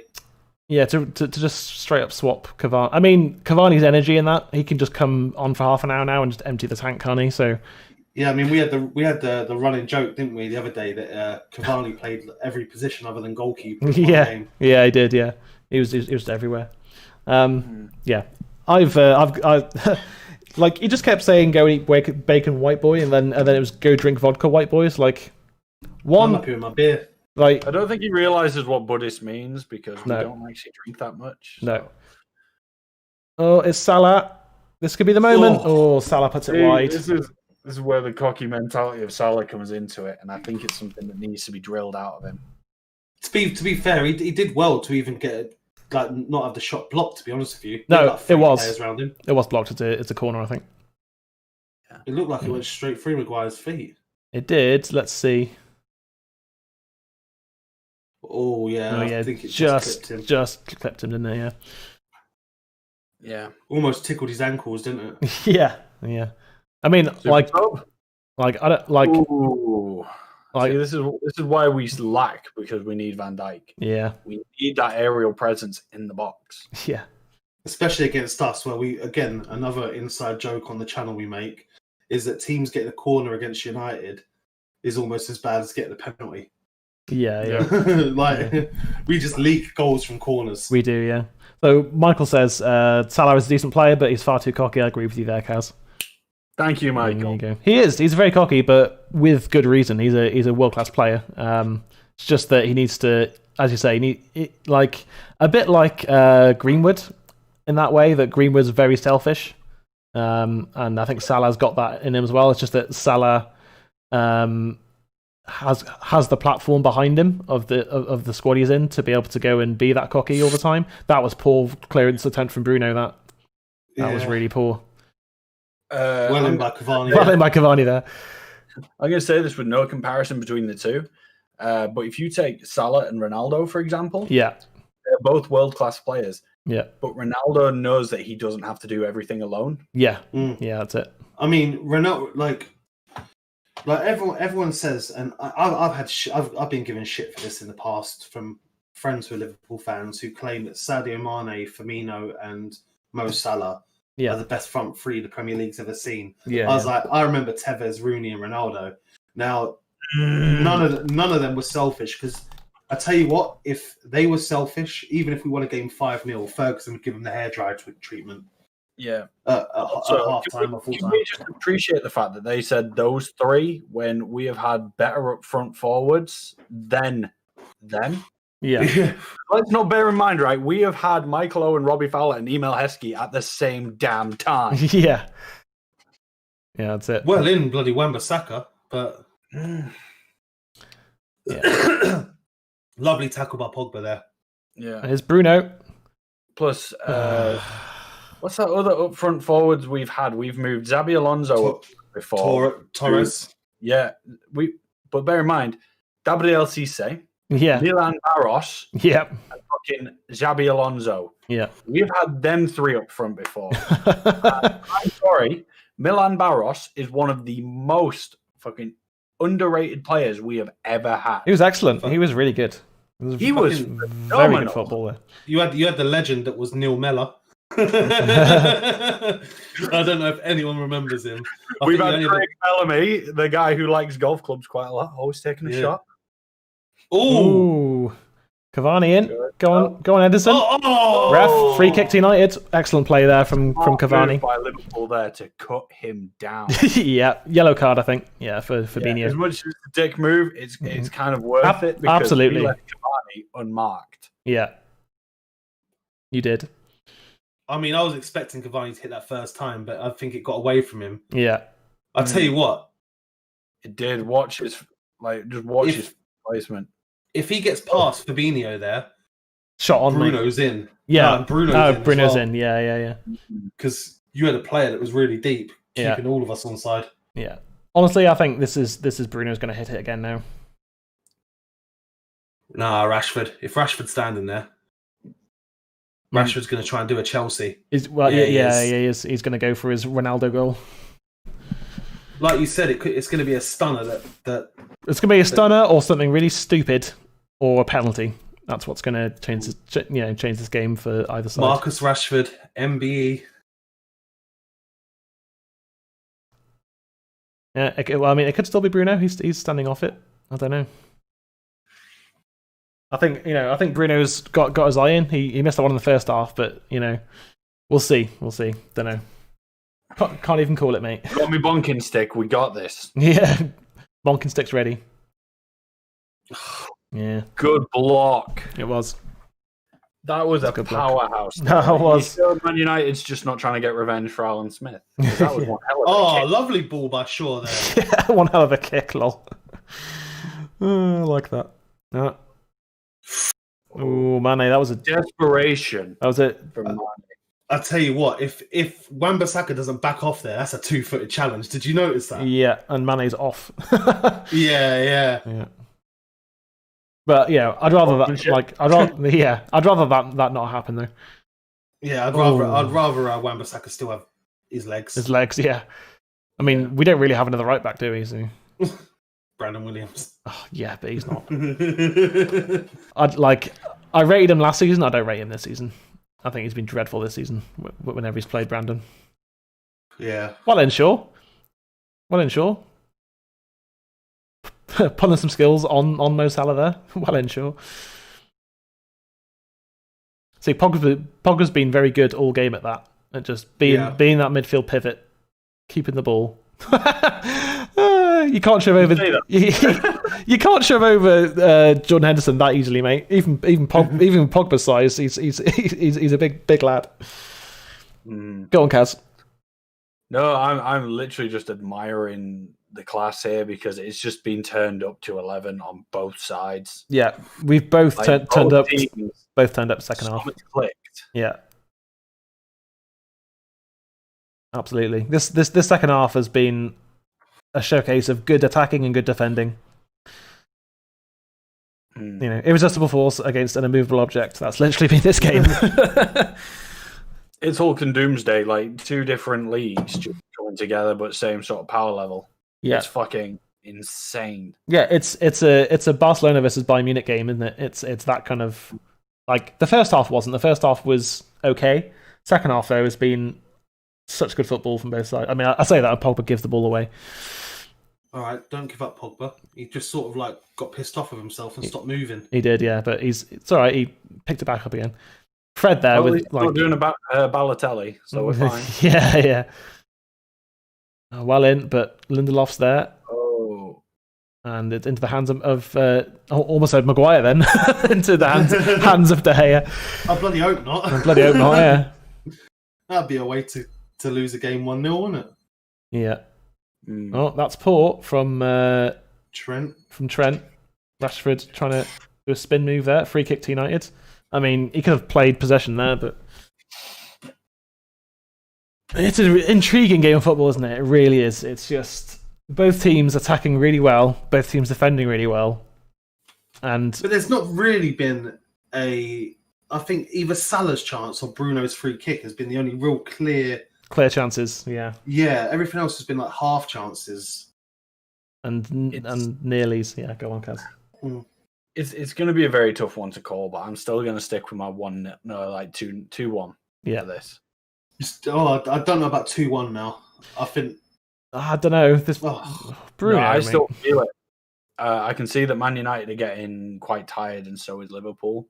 Yeah, but I see Liverpool clinching it with the long game because, let's be fair, Salah's like the Energizer Bunny with a line of cocaine. He does not run out of energy. No, he doesn't. No. And you can see Maguire is just getting increasingly more tired. And that is... Oh, corner to United. Trent heading it out for a freebie corner. And again... It just hasn't looked... Oh, go on. And again, it's fine margins. Like, a small error could cost either team here, and that's obviously not an error that's going to lead directly to a goal. But if we score from this corner, it's on Trent. Yeah. I mean, if Liverpool concede a goal, it's on the whole team. But you know what I mean. Just got that gut feeling that this is going to lead to a goal. I mean, it could lead to a goal for you if you break away. Like it's that tight of a game. I mean, Mane ready to run. Yeah, it's Bruno on the corner again, which is never usually. Yeah, he says. Yeah, I love Bruno, and he's a wonderful player, and his stats are ridiculous. But his set piece deliveries are pretty dreadful. Yeah, and it's been like that like this whole season. Like he just never. That was better though. That one. It was better, but he missed all the players running into that area of danger, and Pogba got to the ball. Like it's not the same as finding Pogba, is it? Yeah. You know, I mean, if he was aiming for Pogba, then yeah, he found him, but it wasn't effectively. You know. Mm. But you know, I'm not going to sit here and turn on Bruno though. I mean, he's been our best player by far. Oh, that touch from Lindelof there. Yeah. Just took it away from Firmino. And you know, I had my reservations about starting Victor over Bailly. Victor's had a wonderful game. Yeah. I think both really Maguire and Victor have been solid. Yeah. And to be fair, so Fabinho and Henderson have been excellent at the back for Liverpool. I mean, you know, this is the one game you turn up for in a season. Like, if you're gonna turn up for any one game, it's this one. I just wish that I knew what was going on in Solskjaer's head with Donny, because this is such a Donny game. I think I'm picking that lock. You're picking that lock here. I mean, but like, you can't say that either Fred or McTominay have had a bad game. No, they haven't. But I think that, and you know, would Donny playing have made that much of a difference? I mean, maybe with his passing, because he's got better passing than McTominay does. Are we set up to win though? That's the question. You know, I mean, I think we can get a result with the team we got out on the field. Oh yeah, like every player on the pitch can play that killer pass and finish. Well, I say every player on the pitch. Every attacking player we've got has got the ability to do that. But to be fair, I've seen Maguire belt one into the top corner from 30 yards. So yeah, he's got the he's got the ability to do it. It's just whether or not he can do it in a game like this. You know what I mean? Like Pogba, yes. Bruno, yes. Rashford, yes. Cavani, yes. Maguire, he shouldn't be trying it. You know what I mean? He should be. You know, this is the game where you know, your best players are going to make the difference in attacking terms, anyway. So we've got. I mean, I think. Go on. Oh, go on. The first half, I think, was definitely Liverpool's. Yeah. I think the second half has been more ours. I'd say about 60-40. Yeah. Like only just ours, because I think we've looked more like scoring. But Liverpool have had more of the ball, so. We've tried to exploit every opportunity, but it just hasn't gone our way. Yeah. Like, oh, very nice. He just had his eyes on the ball for that cross. Yeah, he did. Lovely bit of play there by Cavani. Yeah. I keep forgetting how good Cavani is until I see him play. Yeah. And then go. I think all United fans felt like that this season. Yeah. To me, he's like he is like Ibrahimovic. Like, you forget about him until you see him play, and then his name is just etched into your brain. Yeah. That's a good pass. Now run at him. Rashford. Go on. Lovely overlap. Sure. Oh, what a save from Alisson. I told you, Alisson is going to be the wall. Yeah. But holy crap, that was a good opportunity from Man U there. Yeah, I mean, taking nothing away from Alisson, it did really well to get that save. I mean, it wasn't the best of finishes, is what I'm going to say. Should be finishing that best, like much better. But excellent save though, really good save. Yeah, I think Bruno's trying to feed it through his legs. Yeah, just didn't quite get it right. And you know, no surprises. Bruno's getting the best chances. Simple as that. You know, Bruno's our best player. Off comes Shaqiri for Curtis Jones. Jones. Ooh. Is he a midfielder, defender? Where's he playing? Yeah, He's a winger traditionally. Okay. Like, Okay. Yeah. Is that a foul throw? Maybe. I think it was. I don't know. Shaw's confused. Bruno's frustrated. It looks like he just wants to go over. Like, it's like boxing with God in the arms. Nah, he's kicking himself for not scoring that opportunity. That's what that is. And I think for both teams recently, both for Liverpool and Man U, we've just not been clinical enough finishing our chances, because like the amount of goals you should have scored against Southampton, it should have been 5-1. It's the pressure. Yeah. I've noticed it when doing other things. Like I can do tasks perfectly brilliant when I'm on my own, and like, or if it's like someone pretty low, or like in the fighting game or whatever. But the moment the pressure's on, you feel like you have to overperform. Yeah. And I think that's where the Man United and Liverpool aspect comes into it. Any of these tricks, we would not have caved under pressure as a Liverpool fan against Watford. We would not cave under Leicester. We wouldn't, even though they are one of the bigger teams. I don't even think we'd falter under Arsenal, because we have that guy that tells me to eat bacon. But when it comes to Man United and Liverpool, you do not. Both teams feel that pressure because it's a sense of pride, because this is a friendly rivalry that has gone on and transcended traditional rivalries. Yeah. Like when people go, "Oh, good save to Gea." Well done for getting to that. Was it? I think that was Thiago, wasn't it, with the effort there? Yeah, it was. Thiago with a shot from 28 yards. This is where I'm going to give some props to both keepers now, Alisson and De Gea. When you're playing 77 minutes of a game and you've barely had anything to do, but you can switch it on. I mean, it's a good height for De Gea. And he should save that every day of the week, but still. That was a good attempt at goal and a very, very good save. Yeah. And, you know, it's that sort of game where that one shot from 35 yards that goes in, that's the match winner. And I think, there's 12 minutes to go. I think one goal's gonna seal 3 points either way now. I mean, I'm gonna say that, and bloody Liverpool are gonna go score, aren't they? But yeah, to go back to it as well, the pressure that's implemented on both teams is insane. Because let's not forget as well, this is the one rivalry that's held a very crucial plot point in an American film. Yeah, true. Like the rivalry between Man United and Liverpool has transcended into American media. Yeah, it's legendary. It's actually legendary. More legendary than the Guardiola's Barcelona team. But when people think of good managers, like you've got Bill Shankly and you've got Alex Ferguson. Yeah, they are two of the pinnacle of managers that have been in English football. Yeah. They're both for Liverpool and Manchester. Yeah, that's it. Yeah. What?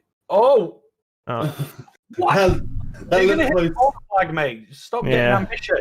Thiago going for another effort there, and it kind of basically it went about as well as if I had been on the pitch and tried to shoot that. Like, it's just never going to happen. I'm surprised it had that much spin on it. It didn't get back to Alisson. Yeah, like a Thiago own goal from 80 yards. Like, yeah. Do you remember that? I want this to be over. Yeah. Do you remember that Borussia Dortmund own goal from the halfway line? No. That was amazing. So it was it two seasons ago? I can't remember when it was. It was it was like 2 or 3 seasons ago now. And for no reason at all, the Dortmund midfielder, I can't remember who it was, turns around on the spot, on the kickoff spot, and goes, he's got 2 opposition players next to him, and he decides to just clip it back to his keeper. Except he clips it over his keeper into the back of the net. Like, what a shot! God. Like, what a worldie! It's just like, what are you doing? So I think the worst own goal I'll never forget is the Aston Villa throw-in that went underneath. Oh dear. Or the Massimo Taibbi famous moment where Oh god, never played again. yeah, he literally like he made that one mistake where it went through his hands between his legs into the goal, and Sir Alex Ferguson went, "No, mate, you're not playing again." That was the end of his end of his career, I think. I mean, not literally because he went and played somewhere else, but yeah, he made that one cataclysmic error, and that was just it. He was gone. Worst thing is you never recover from that either. You could go on to have an amazing career at another club in another league, and everyone will just remember you for that. Yeah. It's like no one remembers what Jersey Dudek did after this, after he left Liverpool. Yeah. He went to AC Milan, didn't he? No. I don't know where he went. Yeah, But- I don't know. He went to Ajax. Oh, wait, there we go. Yeah. Who Ooh, good block. followed by somebody else. I can't remember who it was, but he met Oh, lovely. Oh, go on. Luis Suarez there. Okay, yeah. Rashford, still Rashford. Runs in. Good pressure. Still got it. Still got it, and ends up. He's kicked it out. Probably the smartest move. Smartest move there. Fabinho shepherding Rashford to the side and kicking it out for a throw-in. I remember two things about Dudek. One, obviously, his heroics in the Champions League final. The wobbly legs. The wobbly legs. Do. He's a fish, yeah. And I also remember it juggling it into his own net. Yeah. But We you don't know, mention- you don't. I do. No, we don't. Who slipped up against Chelsea and possibly cost us a title? Yeah. No, yeah. You see that I don't mention because that cost you a title. Yeah. I'm just talking about it, like I don't remember the game, who you're playing against, or what it was, but I just remember Dudek juggling it into his own net. Yeah. I see Rashford. He had options as well. He had options as well. Yeah. But like you look at these players that do really well for a particular team and they gel. And Yeah. I feel that that's where. Go on, Aaron. It's Pogba. Oh, what a save! Iron Wall Becker. You'd back Good Pogba. fucking attempt. You'd back Pogba all day to score that. All day. Well played by Aaron. Yeah. Yeah. But look at the amount Just of straight control. at him. Yeah, it bounced just before it hit him as well. Before Yeah. he hit the ball. It bounced. I feel if that didn't bounce, that would have been Pogba's and it would have been in the top of the net. Yeah, I think so. Oh, that shifted the conversation, didn't it? Yeah. But Just, we need this corner. Come on, clear it. Oh. Too many people focused on the hit and no one to back it up for a possible rebound. I did say that Alisson would be the iron wall to overcome for Liverpool today. You see, now a goalless draw feels like a missed opportunity, doesn't it, for us? Yeah. I see Rashford was in an okay position, but I don't know, Was man. that about a goalless draw, sorry?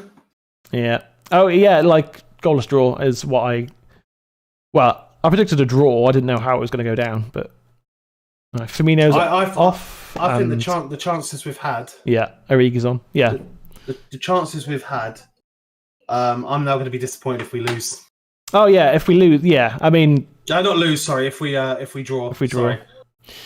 Yeah, disappointed, but we didn't lose to the I think still, despite recent results, still the best team in England.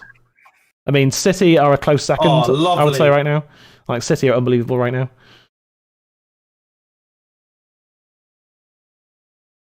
But you know, I mean, you know, a draw, we're still top of the league is the important part, Jay. Yeah. You know, Hey, I'm going to say this now. Like, this is a prime example of why both these teams are deemed as two of the best in this division. yeah. Like, I'm meticulously watching and criticizing Liverpool because I believe if you can't criticize yourself, come on, Yeah. then what's the point of criticizing someone else? Yeah. But right now, I can't actually see a fault in Man United. I seriously can't. They've adapted to Liverpool so damn well. Yeah. I think we look dangerous in the last 10 minutes as well. We have. Michael says Origi is a threat, in my opinion. I'm quaking in my boots at the sound of his name. I mean, like, Origi has a knack of scoring in big games. Yeah, don't we know it? He does. Origi! Yeah. Yeah. Origi, what a bay. Yeah, he is. It's going to be an interesting last 5 minutes, that's for sure. Yeah. Well in Cavani, good lad. Rashford finds Bruno this time. And this is where just Trent just drops back and instantly on them to try cut out any attack. Yeah. And this is what I was saying about the wings just being on it. Yeah, that's it. A good ball from McTominay, looking for Pogba. Yeah. And, Oh, Hendo with a touch there. And it's a throw in to United. Corner taken quickly is flashing in my head constantly right now. Yeah. I mean, that was a one-of-a-kind moment. Like, you don't happen very often. So Mason Greenwood's coming on. I don't know who for. Maybe Rashford? I wouldn't take any midfielders off right now myself, honestly. I'd be too nervy about conceding. But I mean, like I was saying earlier about Ollie not going for it. I mean, we have a 3-point lead as it stands, so why not go for it? Kind of looking at it from the flip side, it's like, yeah, you know what I mean. Like losing would be a hammer blow for us, I think, in our title challenge or potential challenge. But if you can bring on someone like Greenwood in the last couple of minutes and he just gets that. One chance is all it needs. If he can open up an opportunity with fresh legs, it's Man United's game. I wonder how much of the infamous Fergie time we're going to get. Bloody well played by Scott there. That was the death eyes. Do you see those death eyes? That was nuts. No, I think Alexi has gone silent for me. Yeah, I can't hear Alexi. No. Yeah, you've gone silent. So it looks like we're going to have to carry this, Jay. I got it. I got excited and pulled my mic out. Yeah, that's why you got to have the cable at the Swung top, my arms. like that. Oh, I can't. Like if I did that, it would be here because it's plugged in there. So I can't. I can't do that. It's down here. Yeah. That's why I got everything set up here, and it runs around the back. And Yeah. Well, I'm gonna look at getting like a USB extension cable at some point, so I can run it that way rather than. I think Bruno's being subbed, and he's not happy about it. Oh, bring it on Milner. We're after the in charge. Wingdenham. We're not after pace. We're after plays. Hammers Milner. Hammers Milner. I think Bruno stayed on. Is going to be very happy with a draw here. Yeah. Is it Scotty that's come off? What's happening? Oh, it's Bruno that's coming off. Oh, Bruno's not happy. He's not happy. He's like, there's 1 minute left. Why am I coming? He is. Bruno, mate. I mean, he's not happy, is he? No, he's bloody not. I mean, it's because Bruno wants to play every minute of every game. Mm. I mean, think it shows real testament to his character because he was actually doing his best, and I think taking him off was a stupid idea. Well, no, because I think it would have been Pogba coming off if Pogba wasn't playing well, and Pogba's playing brilliantly. Yeah. So now we're going to go for 3 at the top. I'm going to try and snatch a goal. So it had to have been either Bruno or Pogba coming off because we can't lose our two holding midfielders. No, we can't. No. Either way, I mean, a goal here is just winning the game, isn't it? So, if we was to concede now and lose, I'd be gutted. I'd be absolutely gutted. I would be gutted. But we've played so well. Go on. I think Ollie's got his tactics right. Oh yeah, it's honestly, in terms of how good Liverpool are going forwards, I think we've done a really good job of nullifying. Yeah. So I'd actually like to hear both of your opinion on this, because again, we're getting into the conversation of managers. Yeah. How do you think that he's like gone from Cardiff to working abroad and then coming back into the Premier League? How do you think Ollie's adapted? I think that I honestly think he's done brilliant, and we said this on a stream recently. Is I think I said it on my video. is that you can't deny that he's not been our best manager since Fergie. And the thing is, it's because he knows the club and he knows what it means to play for this team. And that speaks volumes. And the players, you know, as Bruno Fernandes was joining, we lost to Burnley and everyone was asking for Ollie's head. The players in the next game turned up. Yeah. And they fought for Ollie. If they wanted Ollie gone for a different manager, they would have down tools. That's it. It's a Liverpool corner, by the way, for those watching. Very nice. Liverpool corner with 2 minutes to go. So we'll just I'll just put you on pause for a sec, Jay, while this corner happens. We can discuss this after. Yeah. No, it's a really good question, Kaz, and I definitely want to answer that.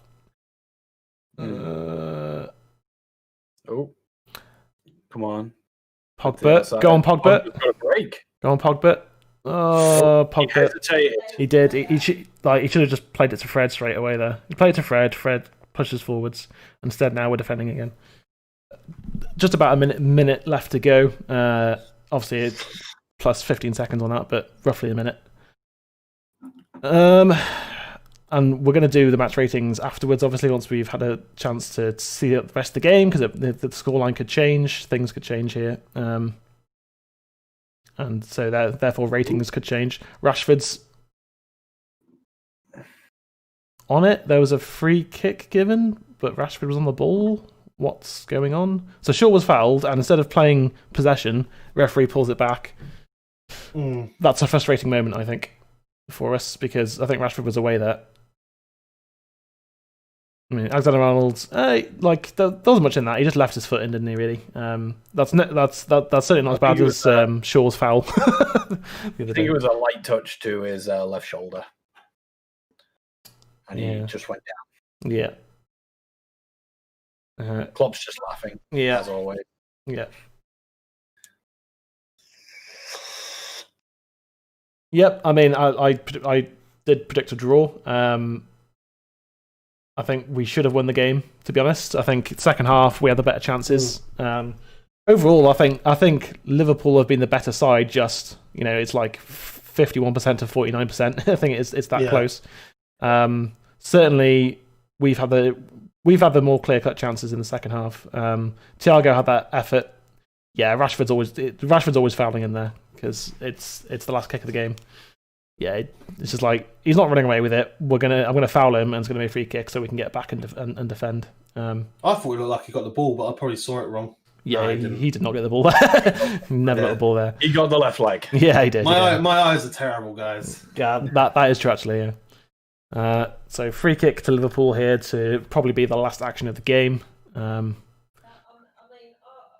My stomach is in my mouth right now, so it wasn't chucked in first time. It was passed back. I think that's the end of the game. Yep, full time, goalless draw. I think both teams performed really well in that game. Yeah, and I'm gonna do something. Yeah, I'm gonna hang on. Just change that to full time. So I'm gonna throw it to Kaz to give. Oh, hang on, my stream went to red there. There we go. We're back. I'm gonna throw it to Kaz for his match ratings. Or would you prefer to go second so you can think about it? There you go. I'll ask you. Would you rather go first, the match ratings, or? I'll go first because I think it's going to be a pretty easy one for me. Okay. Yeah, go for it. So starting with goalkeeper, moving my way forward in terms of positions. Yeah. Becker has been on form this game.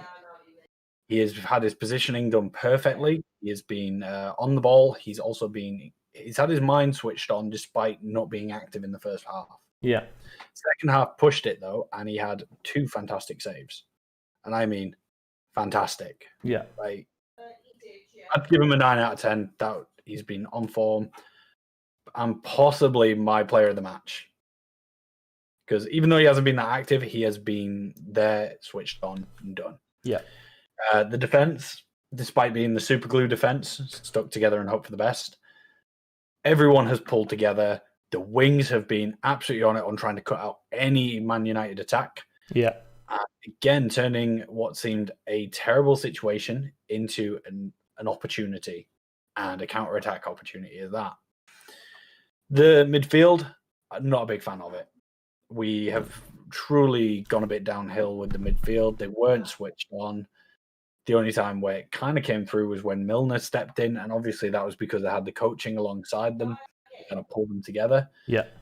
But our attacking force has been lackluster. And I think that has come down to arrogance and cockiness. Our own ego appears to be getting the most of us. Yeah. But either way, Becker has kept his level head, so a 9 out of 10. Defense has been on it. I'm going to give them an 8 due to that second half, moving up from the 7. Mm-hmm. We've had a lackluster midfield. I'm going to give them a 5. Yeah. I had one good attempt through that, and that was Thiago taking a pot shot, which came so close. If it wasn't for De Gea. Yeah. It would have been a struggle. Yeah. Like that one moment nearly redeemed it for us, which stops them from going even lower. Because if it wasn't for that opportunity and the fact they've been trying to make this go smoothly, I'd be giving them a 3.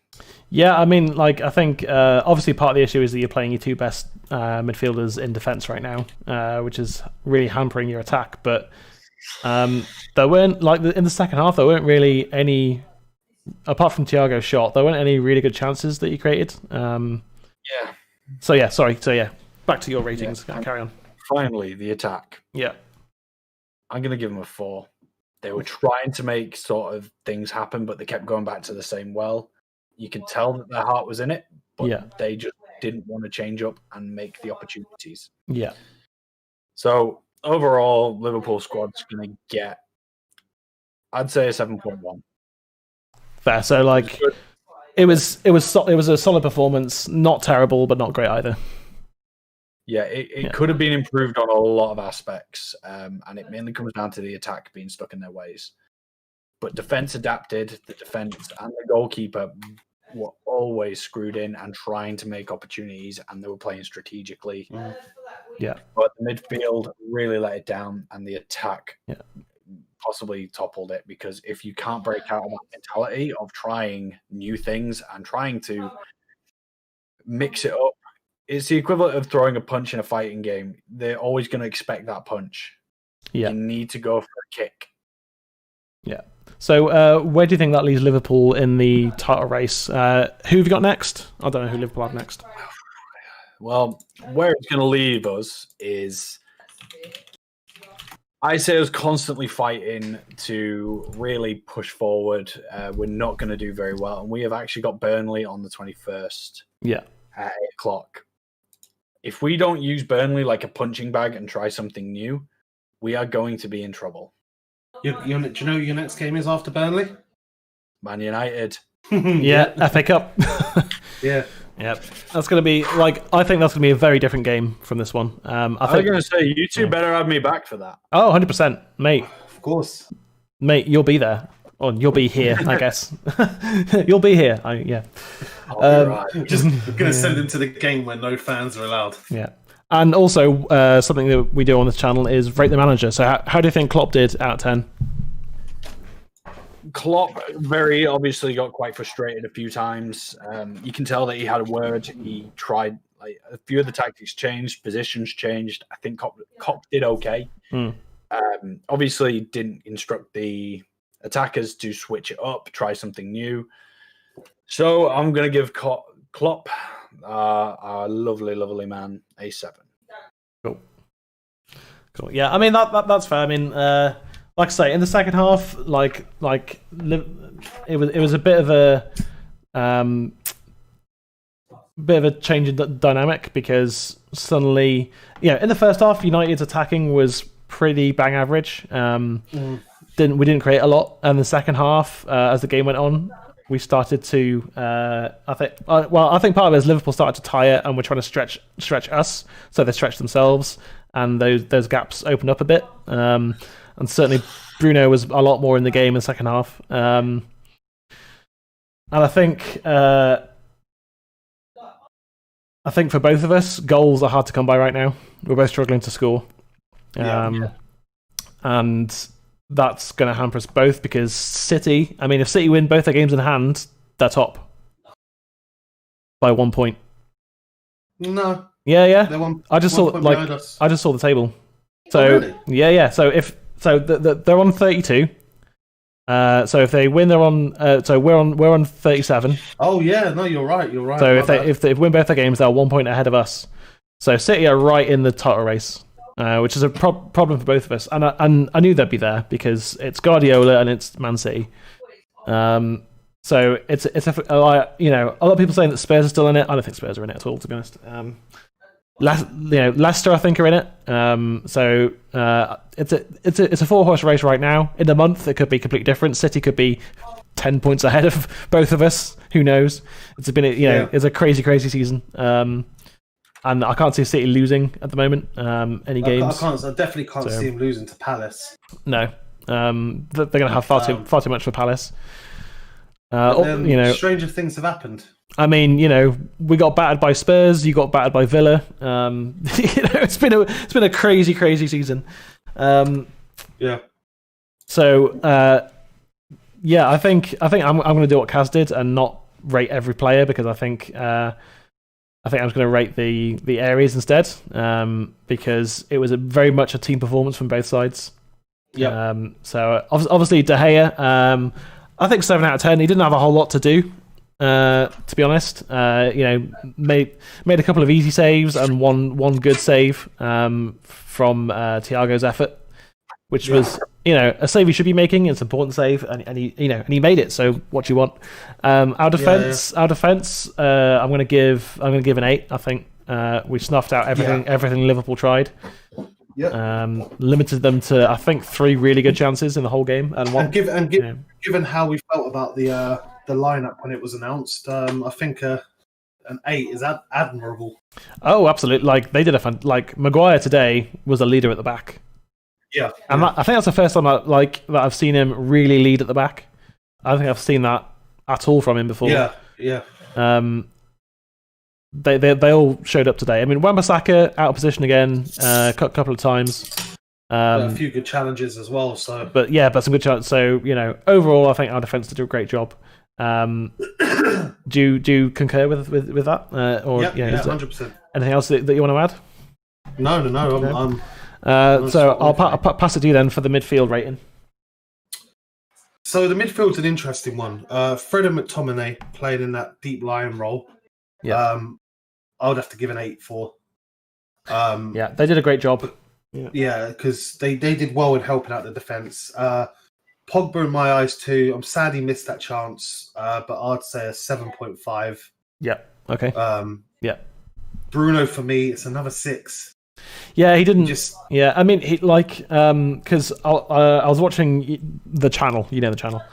Yep. After the last game, and we both gave Bruno like a 5.5 from the last game, like below average. But watching back what the other channel said about how he linked the midfield to the attack and stuff, and his passing and that, and Bruno did that. And so I was watching him today, and he did a lot of linking. But I know that Bruno is the one player that's made us relevant for the past 12 months. Yeah. Like without him, we'd be nowhere near this. We just wouldn't. Yeah. We just wouldn't be. But no player is above criticism. 100%. And Bruno lately, I keep complaining about his delivery from set pieces. He shouldn't be taking corners or free kicks. I mean, No, he shouldn't. direct free kicks, sure, he's got it in his locker to score, absolutely. Indirect free kicks and corners, leave it to. I think if we weren't playing Liverpool, Shaw would be taking all of those. Yeah, but I think because Bailly wasn't on the pitch, Shaw had to stay back. Yeah. Which again, and that is literally because we didn't play Bailly. And we're just seeing the Bruno Fernandes chance again. I mean, Bruno got into good positions and he linked play really well and stuff.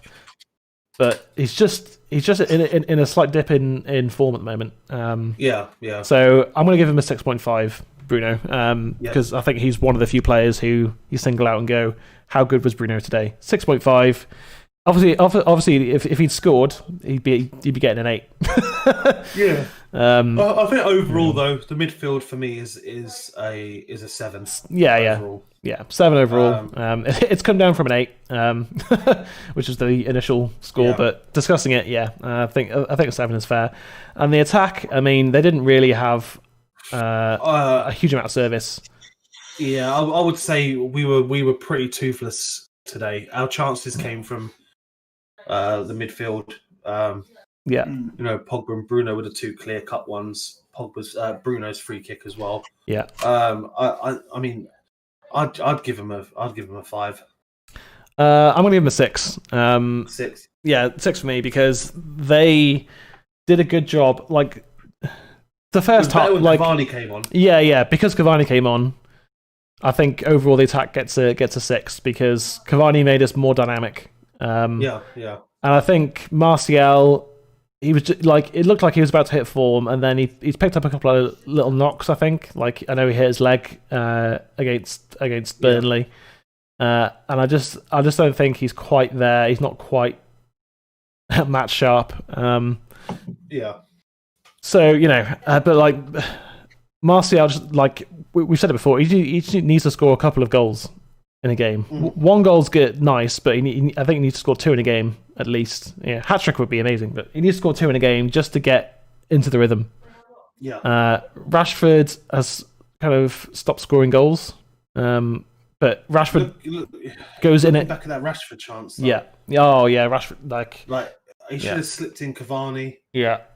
And again, I don't know why he didn't. Because he's too selfish, just like Greenwood. It's just that Rashford on the ball is better than Greenwood, but Greenwood's a better finisher. Yeah. And I don't know. I think Greenwood's having a weird season. Partially, obviously, had like the early season off the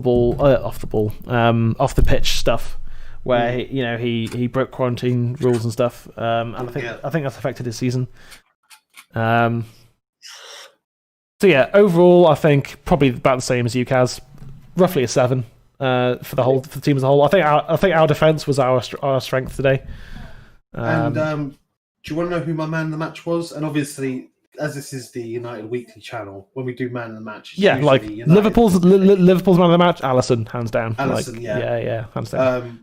But I actually think that the overall man of the match, I think, was Ollie. Yeah, I think Ollie got his tactics perfectly. Yeah. And we didn't pepper Liverpool with shots. We didn't dominate possession. No. But we played. You can't call Ollie a PE teacher. No. We set up to nullify Liverpool. And we did. And we had literally did a fantastic job of that, by the way. Yeah. And we made, especially when Cavani came on, which it changed the game. That changed the game. Yeah, and I said to you, it's like bring Cavani on, and like we were like I'm in an RM whether he has the balls to do it. Yeah, admittedly he done a straight swap for Martial, but he pinpointed the weakness. Yeah, and it opened up our game. Yeah. So and he done it early as well. He done it in the 60th minute or the 65th minute. Yeah. And that's rare from Ollie. Yeah, it's rare from Ollie. So yeah.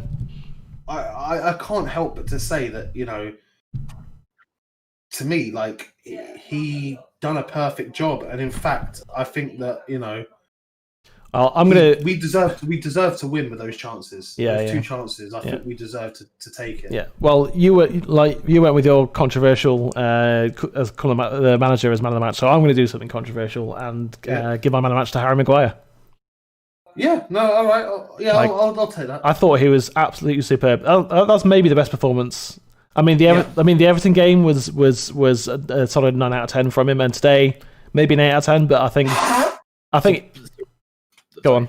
No, go on. Just go on. Surprisingly, Harry Maguire was going to be my man of the match because I have not seen him display these leadership traits before. No, I've seen him be that fearless and that determined to win. Ever. No. Because I have always questioned his ability as a captain. Yeah, me too. So have we. Yeah, so have we every game. I've seriously questions his ability to really lead Man United and take that defence and go, right, this is ours. We want to be the best in the league at this. We want to be able to cut out anything. And Harry Maguire has done that today in spectacular fashion to the point I only noticed it because I was paying particular attention to him. Yeah. And he was just always on the spot. Wherever that spot was, whether it was heading the ball away, clearing it away, putting his body on the line, he was on that spot every time today. He did what Eric Bailly's been doing lately. He doesn't have the pace of Eric Bailly, but his mentality seemed to change for this game today. And he was just it's his best captain performance that he's put in so far for United. Yeah, definitely. So I'm proud of us. I am. Like where we are now to where we were around this time last year. Yeah, I mean the Burnley game was a perfect what's the word? Sorbet. A perfect sorbet for us because it's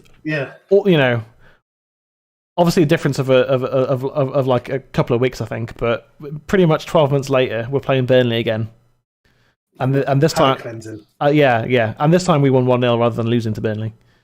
But the thing is it coming to Liverpool, and it just shows that we deserve to be in a position we're in. Are we going to win the league? Probably not. But we our name's in the hat. And that's all that matters at this stage of the season. I mean, personally, I think City are going to win it the way it's going. I wouldn't be surprised. Yeah, I wouldn't be surprised at all.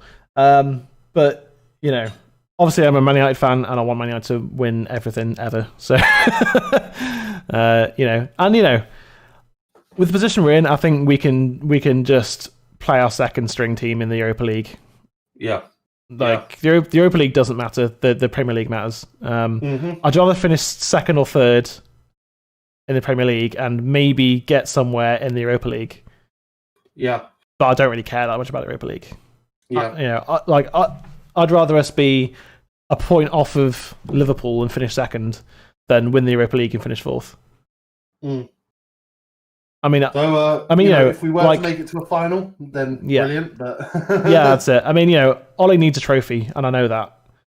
Yeah. But I think honestly, if we finish second or third this season, I think that's a better accomplishment than Mourinho's second place finish. Yeah. Like I was going to say and Europa League win, but I can't say that. Because that was the one trophy that we'd never won.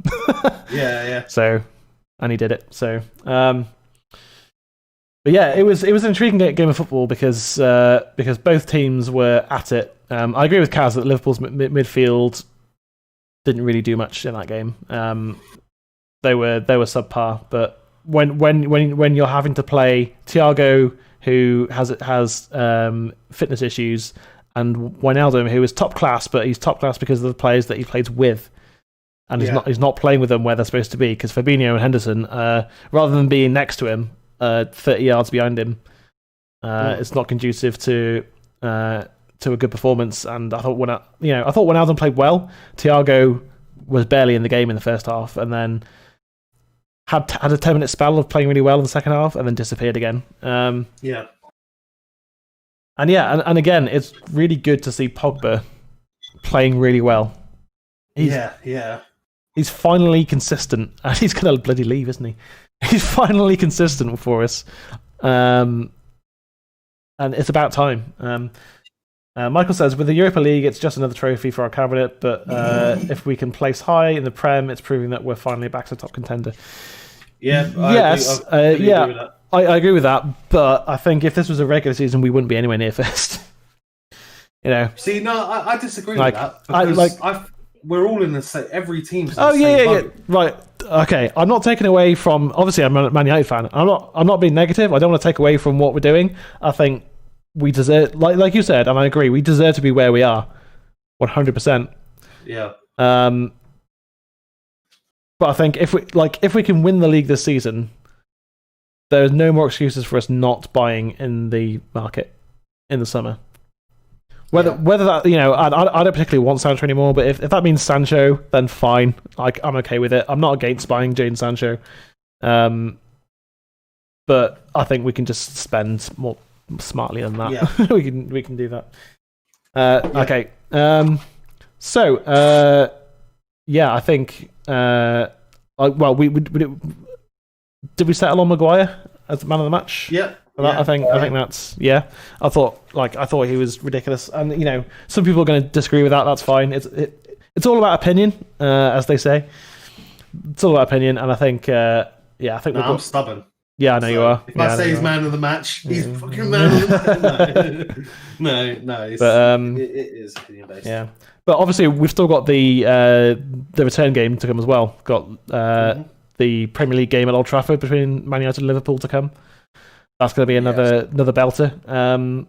And honestly, again, I wouldn't be surprised if by then Liverpool are back to their best and we lose. Would not surprise me at all. We could go to who we play next in the Premier League. I think at Fulham, isn't it? Fulham. Yeah, on Wednesday.